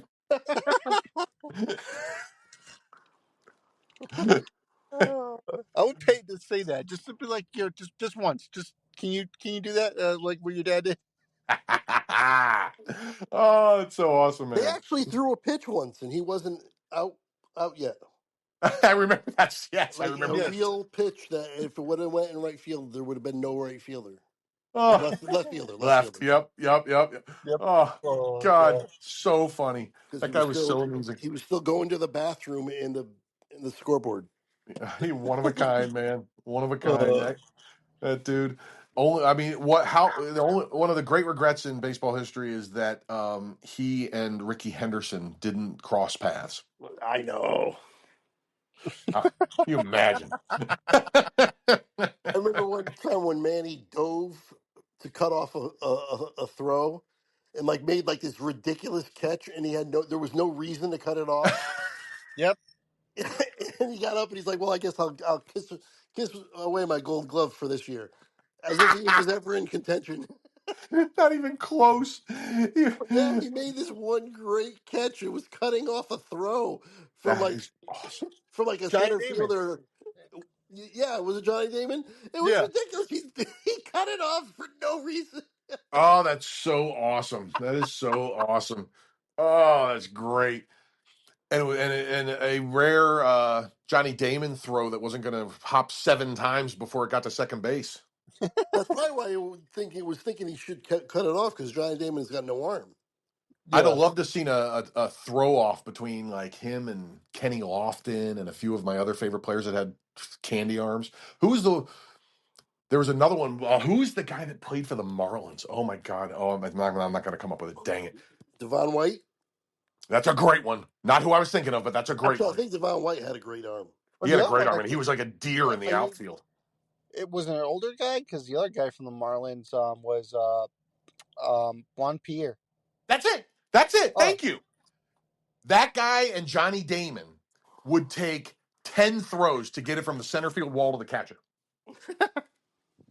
hmm. But they were both great hitters, and I love watching both of them play. I got a name that I want you guys to get to. Okay. Is it my turn? I think Yeah, I think yeah, so, right, Jordan? Cool. yeah. Because Al, you went, then I went. So then, yeah, it's Craig. Perfect. Another submariner or submariner, whatever you want to say. But this dude literally sometimes kicks up dirt. His arm is so low. It's one of two guys, I think. Which one are you going with? Tyler Rogers. Boom! My Yes. note. He's on my. I have a whole honorable mention Submariner list, and So he's one of them. And my note says flips dirt. Go. Tyler Rogers slow motion on YouTube. Just Tyler Rogers slow motion on YouTube. Yep. The first video that comes up is from Paradigm Pitching. Mm-hmm. You got to check He this out. goes so low. It's like he's bowling. Yeah, it's crazy. And You see there's this the video, the specific one I'm talking about? yep. This And the is guy highlights the crazy. dirt. Yeah, it's nuts, man. I couldn't believe. I mean, I've seen him pitch, but I just couldn't believe how low in this breakdown. Oh my god! Oh, it's bonkers. It's bonkers. Yeah, it's insane. Yeah, if you just look up Tyler Rogers flips dirt, you'll find stuff too. Yeah. Oh my goodness. I just thought that. I mean, there's submariners, and then there's the extreme ones. I mean, his is extreme. My goodness. Yeah, dude. It's funny because I'll mention one guy I was going to mention later. While you brought him up, because he's the only one, or well, he's maybe the closest to him that I've seen is Chad Bradford. Yep. Those two guys I call the knuckle draggers. Wow. But I've never seen video of Chad Bradford flipping dirt. So Tyler Rogers gets a special place in the knuckle dragging category. My God. I almost in the same category as Dan Quisenberry, Yeah. which Yeah. he was basically underhand. Yep. Yep. But even Dan Quisenberry did not get this low. No. No. No. The closest one is Bradford, I think. Crazy. It's I mean, there's still shots of him at the I almost said the peak at the bottom of the delivery that are just amazing. There's those videos that highlight the dirt flips. I mean, it is something else, man. Something else to behold. And this guy's great. Like he's really good pitcher. Yeah.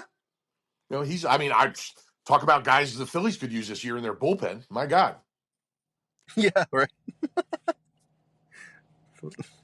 That's an awesome one, dude. I'm glad you brought him up because I have a list of Submariners I wanted to mention since I went with Kent Tekulve as mine, and he was at the top of the guys I left off. Him and Quisenberry. Yeah. Yep. Yep. Quisenberry as well. Yep. Okay, here's a very odd thing, and it has nothing to do with what we're talking about. But I'm literally just sitting here in my car, and like the last 5 minutes, I can't make this up. We're doing a baseball podcast, and literally right on my car, a blue jay just landed. Then he flew away, and then a cardinal just landed on my car.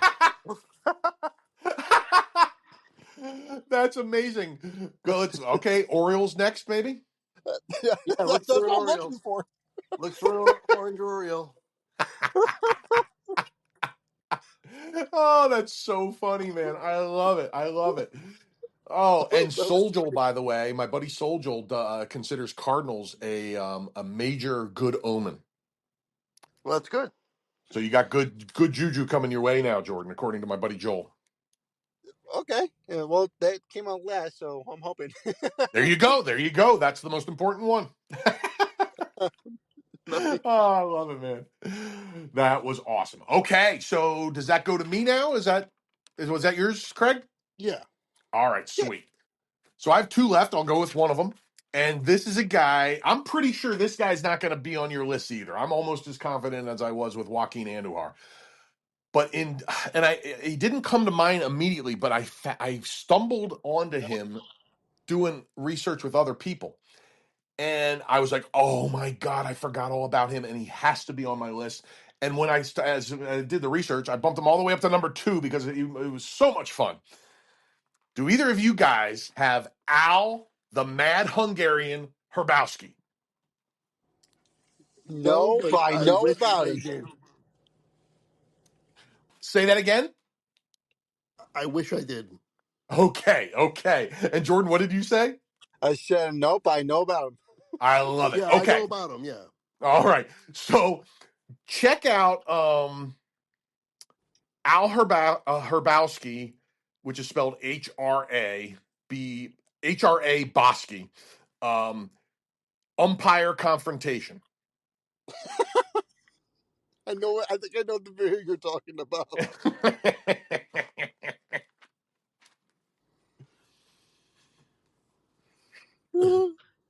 Tell me when you find it.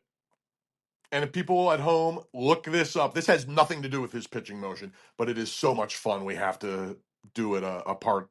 We have to do it. Or you can also find it Al Herbowski versus umpire. I think I got it. Hang on, I'm going to do the versus umpire instead.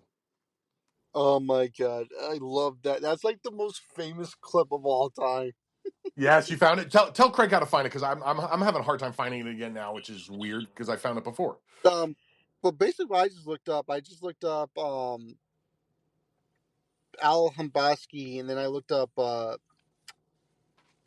umpire.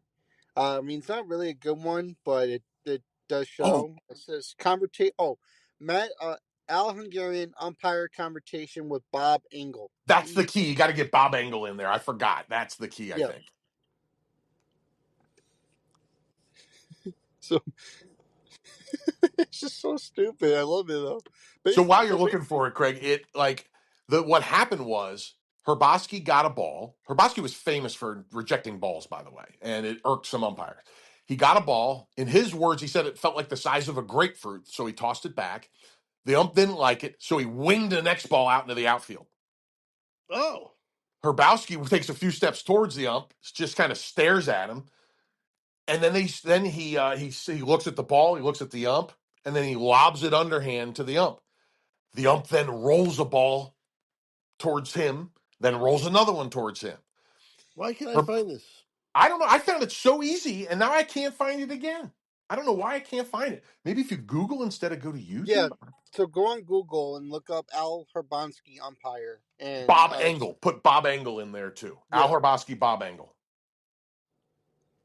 yeah. So basically, if like all our fans, basically, or the listeners, just what Al said, it's just basically, you couldn't find a pitch, so they're literally throwing baseballs at each other. Like, It's one of the funniest things. Oh, there. I found it as soon as I did the Google instead of doing it on YouTube. Yeah. Did that help, Craig? Oh, okay, yeah. Cool. So check that out while we'll keep talking about it while you're watching it. It is one of the funniest things I've ever seen in my life. And then there's a breakdown. He talks about it years later, and it doesn't end until one of his teammates finally picks up the ball because he refused to pick up the ball. it's so stupid. Oh, Craig got it. Here we go.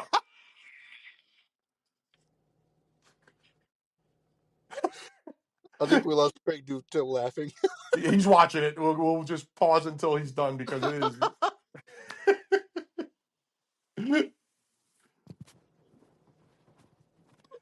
And there you see that might be Willie Randolph, or I'm not sure who picked it up, but yeah, somebody, not Willie Randolph, Oh the my Frank White. god.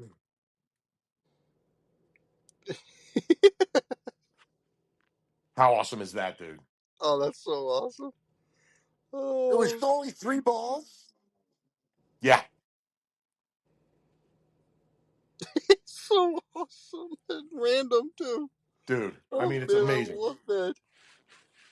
And then Craig, if you go to after that incident's over, if you go to about 50 seconds in, they'll show his famous face center field smack the ball into the glove, all pissed off, and stalk to the mound and fire. Yeah. Oh yeah. Yeah. And that I know you That I know. remember. I But remember anybody that. out there listening that doesn't know that, check it out because he was one of the most intimidating relievers of all time. His routine was awesomely insane. There's awesome footage out there of just him going. By the way, he was in maybe as many brawls as any relief pitcher ever. He there's a compilation out there called "Is This the Craziest Brawl Ever?" The Mad Hungarian and Bill Madlock. Now, if you can find this one, you can actually find just going to YouTube.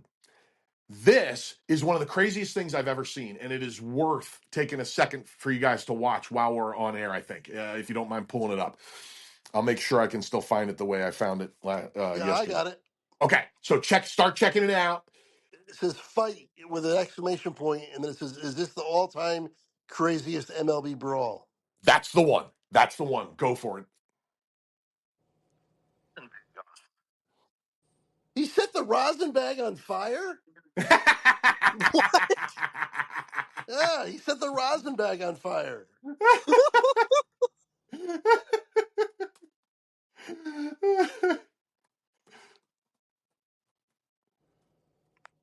Oh, So I'm Matt, seeing it.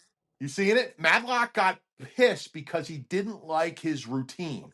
He just walked away from home plate while Herbosky was staring at center field, and that's what set this whole thing off.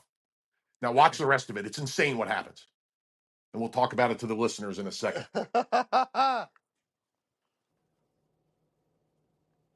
Oh my God. Yes,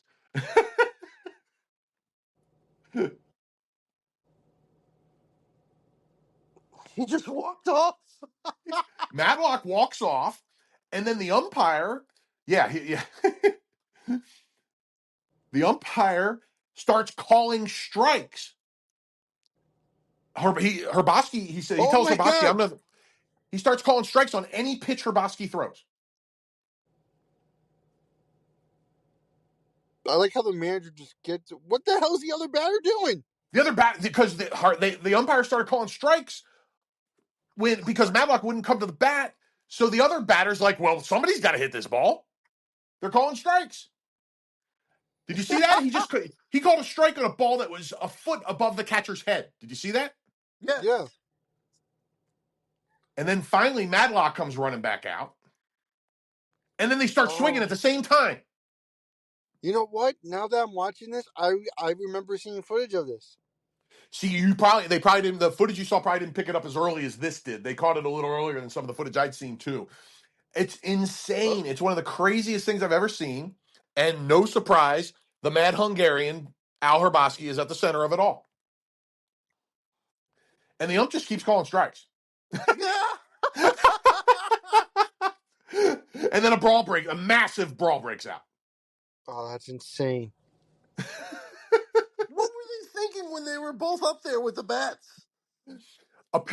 From what I was reading about it, apparently, I can't remember the name of the guy who was after Madlock there, but apparently he thought that either the ump had called Madlock out, so he wasn't sure if he was supposed to be up, or he was just like, somebody needs to hit this damn ball because the dude's calling strikes. So there's nothing definitive out there. The guy himself, I couldn't find a quote from anybody, either Madlock or him, about why they did what they did. Oh my God. Isn't that amazing? And you can find there are clips after clips of Mad Hungarian getting into fights. He executes a double leg takedown on some guy that looked like something right out of the UFC. He would, if anybody gave any whiff of coming out to the mound on him, he would toss his glove and go, "Let's go." Jesus, man. He is a gem, an absolute gem, man. And just that pre-pitch ritual of staring at center and then bamming the fist into the glove and the ball into the glove and then just going up and heaving it, man. Just cool. I love he was going to be on my list, and I had to make him number 2. Not that the numbers really matter. Wow. No, yeah. Damn good player, by the way, too. Won the Fireman of the Year in '75. Finished 3rd in the Cy Young. Yeah. 5th in the Cy Young. Sorry, 5th in the Cy Young. Yeah, heck of a player too. 3.10 career ERA, 97 saves, but he was a maniac in the most fun possible way. Oh, I agree. Yep. Oh, and by the way, the first time he ever did this, he'd already been in the majors for a few years. And the first time he ever did this was on August 9th, 74, and he used it for the first time against Steve Garvey. Oh, Wow. Yeah. Nice. nice little trivia there. Mad Hungarian, Al Hrabosky. I like that. Nice pick. Awesome. Thanks, man. Cool. All right. Your next one, Jordan? Yeah, I'm just gonna go with my number one, just Okay. because my number two was taken. Who was your number two Um, again? my number two was Juan Marichal. Oh, love it, love it, love it. Okay. Okay, So your so number my one. number one. Uh, you guys know him. I fell in love with him with was watching this documentary, and I'm just gonna do it because it's just what he would do in between pitches. This is the only reason he's number one. And crap, I lost my list. Hold on. Mark the Bird Fidrich. He was That my is next one. He was going to be that who I do next. that is the number one of all number ones. And there was before the second you mentioned this list, or however we came up with this, the second we decided we were going to do this, I knew Mark the Bird Fidrich was going to be my number one. I didn't know anything else and where it was going to land, but I knew Mark the Bird Fidrich was number one, no doubt about it. Al, I did the exact same thing. That's awesome. That's awesome. I have a Oh, thing with at this the guy. mound, putting the dirt together. What the hell? Dude, he was a one of a kind, complete original. I read his biography, autobiography when I was a kid. That, by the way, he wrote in the his ghostwriter wrote in the off season after his rookie year. That's how much of a phenom he was. That he had publishers wanted an autobiography after his rookie season.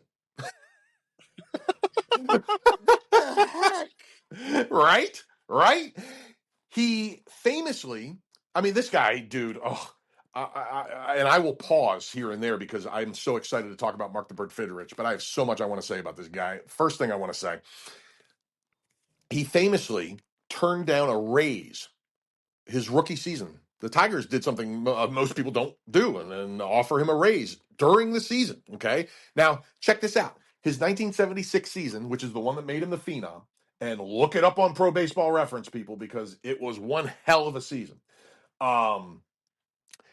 He made $19,000 plus a $7,500 for rapid advancement bonus, which I think we can all assume means he got through the minors quick, right?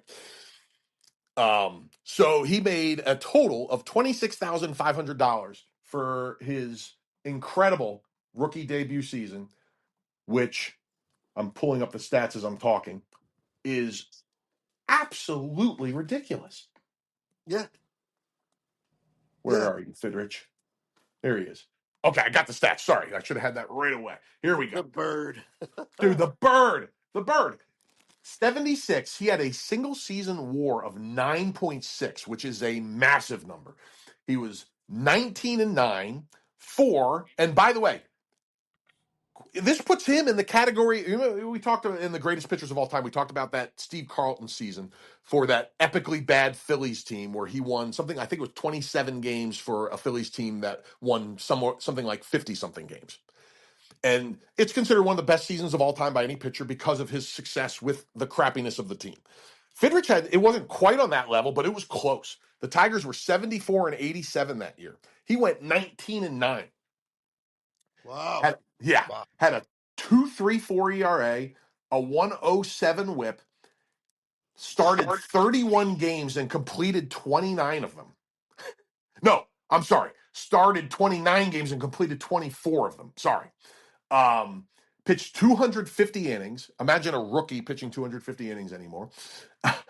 Yeah. um, and just incredible. He finished second in the Cy Young and top 15 in the MVP. While he was talking to the ball. Talking to the damn ball, doing his own ground mound work on his hands and knees, patting the dirt with his hands. Dude, he didn't realize that as his fame grew, he didn't realize that you shouldn't have your real name in the phone book. All right. So he never made a correction. He was living in just like an apartment building with, normal, regular Joes.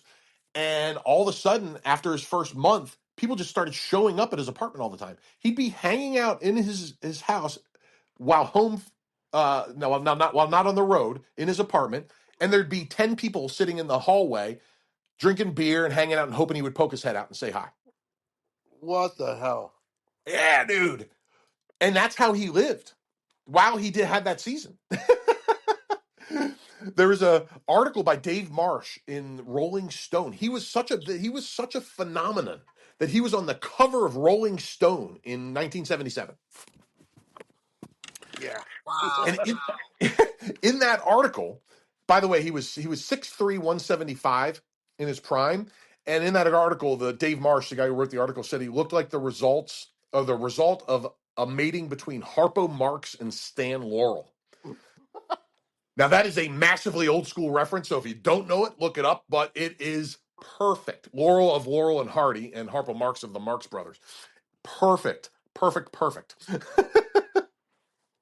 Yeah, he was my next one. That, like I said, I was going to mention him next because of Oh man, he's the man. Do you guys have craziness. anything you want to go to town on this guy? Because I have a few other things I want to hit. Then, if you don't hit him yourselves, No, go ahead.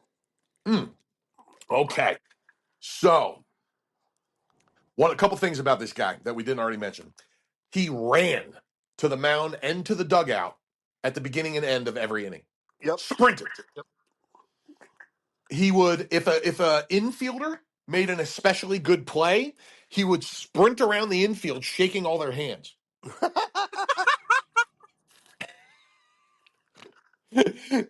He refused to use a ball after a player got a hit with it. He would jog to the ump, hand him to the ball. And his quote about it was, "It's got a hit in it. Let it get back in the bag and goof around with the other balls."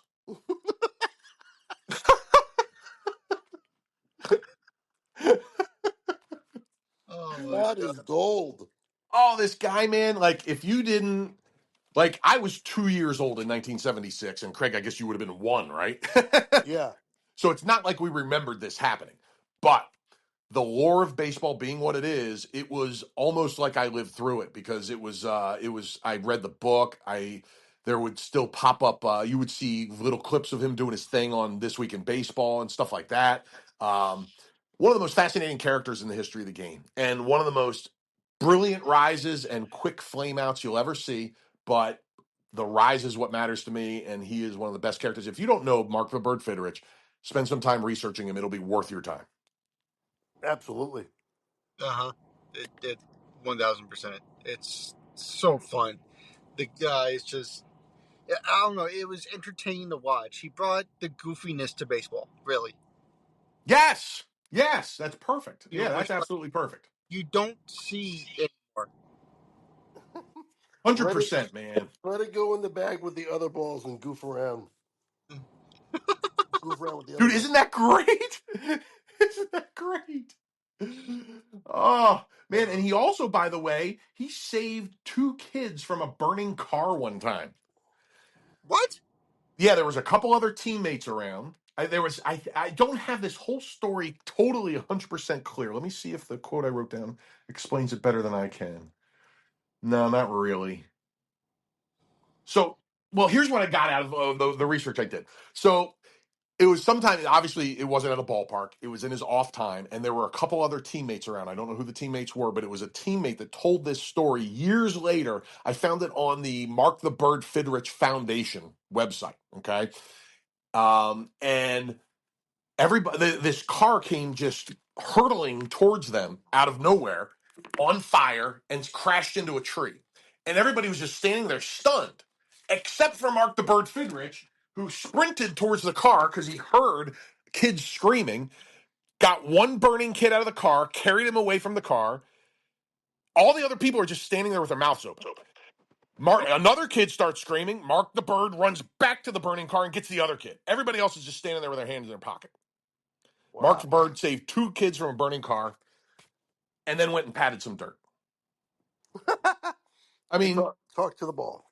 Yeah, unbelievable. Not only was this guy one of the great characters of the game, but he had real character. Yeah, holy cow, That's fantastic. that's I awesome. couldn't wait to talk about Mark the Bird. Yeah, I mean, Jeez. yeah, like you said, like that's it. Basically, yeah, what we said is what you get with Mark the Bird. It the patting, the talking to the ball, telling it where to go. Um, That's right. That's right. being like you gotta go here. Like Yeah, he would you get don't. mad at the ball. Yes. Yes, Yes.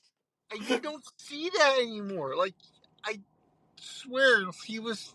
It's just insane of how popular it became just because like I remember watching that. It was just like the when he first did that, and they caught it on the telecast, and the broadcaster's like, "What the hell is he doing?"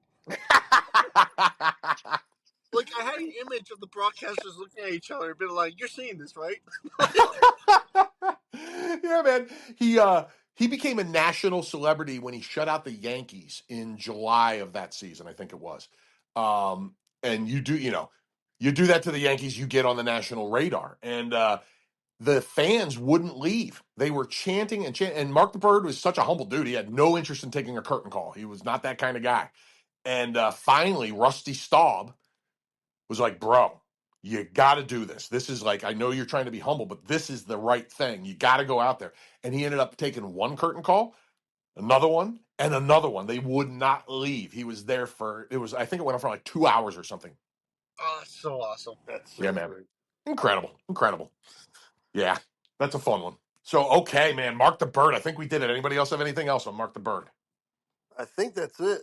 That Yeah, I'm good. And Yeah. that's it for me, my list. And I think, Jordan, Craig, do you have anything left? Um, I I've have got honorable mentions. I've got one thing left that I'm gonna group two people in with because I hate them both equally, Perfect. I love it. and it's not even necessarily their pitching motion, but what they did before the pitch, which was Okay. Jonathan Papelbon and his stupid O face, Yep, yep. the stupid thing he did with his mouth. And hanging his arm. Yeah, well, no, that's the other one, Oh, hanging that's his the other arm. guy. The other guy that I want to mention was hanging his arm is Craig Kimbrell. I was putting the two. And I had the most dumb looking picture of all time in my head because I combined the O mouth with the hanging arm. The oh my! I wanted to kick him right in the nuts. That guy, that guy. I cannot stand Jonathan Papelbon. His That stupid face, and then Kimbrel with his stupid arm slot. I don't know what the hell that arm hanging thing is. It's so dumb. So I just wanted to mention them both because they both have something unique before they actually pitched. that's freaking And awesome. like I said, I hate them both equally. And that's all my everything. Honorable mentions. I'm done. Completely done. Okay, Jordan, do you have anything else? I have a couple honorable mentions. Uh, no, I'm actually my guys were actually some of the guys that were on your list, so I'm almost at.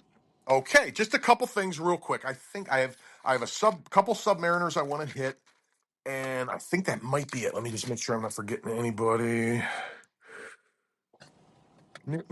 No, we're good. Okay, great. All right, cool. So just a little bit more on Submariners because it's my favorite thing ever. Um, so we talked about Quisenberry. We talked about Tyler Rogers, which is maybe the most extreme one ever. Talked about Chad Bradford, who's close to Tyler Rogers in the extremeness. I went back and did some research on the history of Submariners because I was like, I wonder. Halfway through, I was like, who the hell was the first Submariner? Now, Cy Young would do it here and there. There were a lot of guys that would do it here and there. But the first guy to be an exclusive Submariner in the history of baseball was actually a Yankee back in the day. I'd never heard of him before. His name, it looks like his name is Jack Warhop, Warhop, but it's pronounced Warhop. Um, Oh, he pitched from '08 to 15, and he's the OG of all OGs when it comes to Submariner style. Um, there's a let me see, what else did I write down about him? Oh yeah, so he was he's considered one of the tough, hardest luck pitchers of all time in Major League Baseball history. He has he retired with a 3.12 ERA and a 1.25 WHIP. Pretty Oh, damn solid, right? yeah. Career record 68 and 92 What? because he was playing for the Yankees when the Yankees weren't that good. You know, this was pre Yankee dynasty days, and so he was just hard luck. And they were okay; they weren't terrible. They weren't the worst team in the league or anything, but he was just hard luck guy. It was crazy. Like he was known for being like the guy that lost 1-0 to Cy Young, that kind of Yeah. thing. So Jack Warop was the OG of all. He pitched from '08 to 15, exclusively Submariner, and the first guy ever to be an exclusive Submariner in his whole career.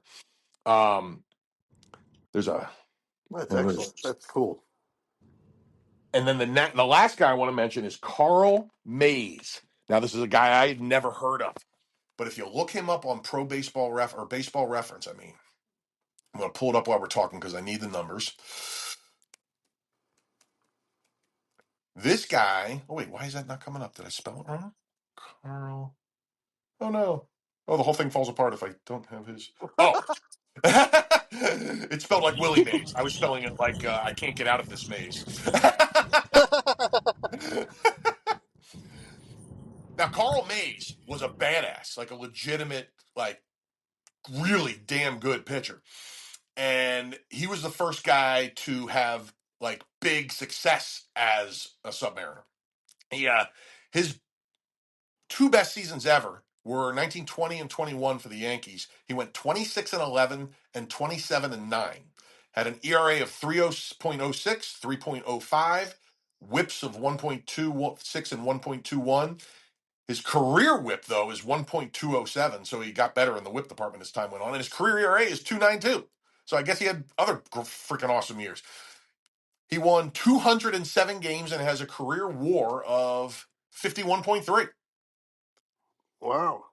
So this guy is regarded when I got into doing some research about the history of these motions, and this guy's regarded as the first great Submariner, Carl Mays. And by the way, almost forgot the key to this whole thing. His nickname was Sub. Nice. And that's all I got. That was I did a whole tangent on Submariners that I wanted to, and you guys, we hit a lot of that early on, so I just want to make sure I mentioned Warhop, and Carl Mays. Yeah. Awesome. Yep, that's a very good one. I like those. Awesome, man. Awesome. Well, this was a freaking blast. I really these are all great, and this was a really fun off the beaten path sort of one. I really enjoyed doing it. Yeah, no, this was definitely fun. Same thing with the batting stances that we did. That was really fun too. No Yeah, this doubt. was really cool. I enjoyed this. We had a lot of laughs. A lot of laughs. No doubt. No doubt.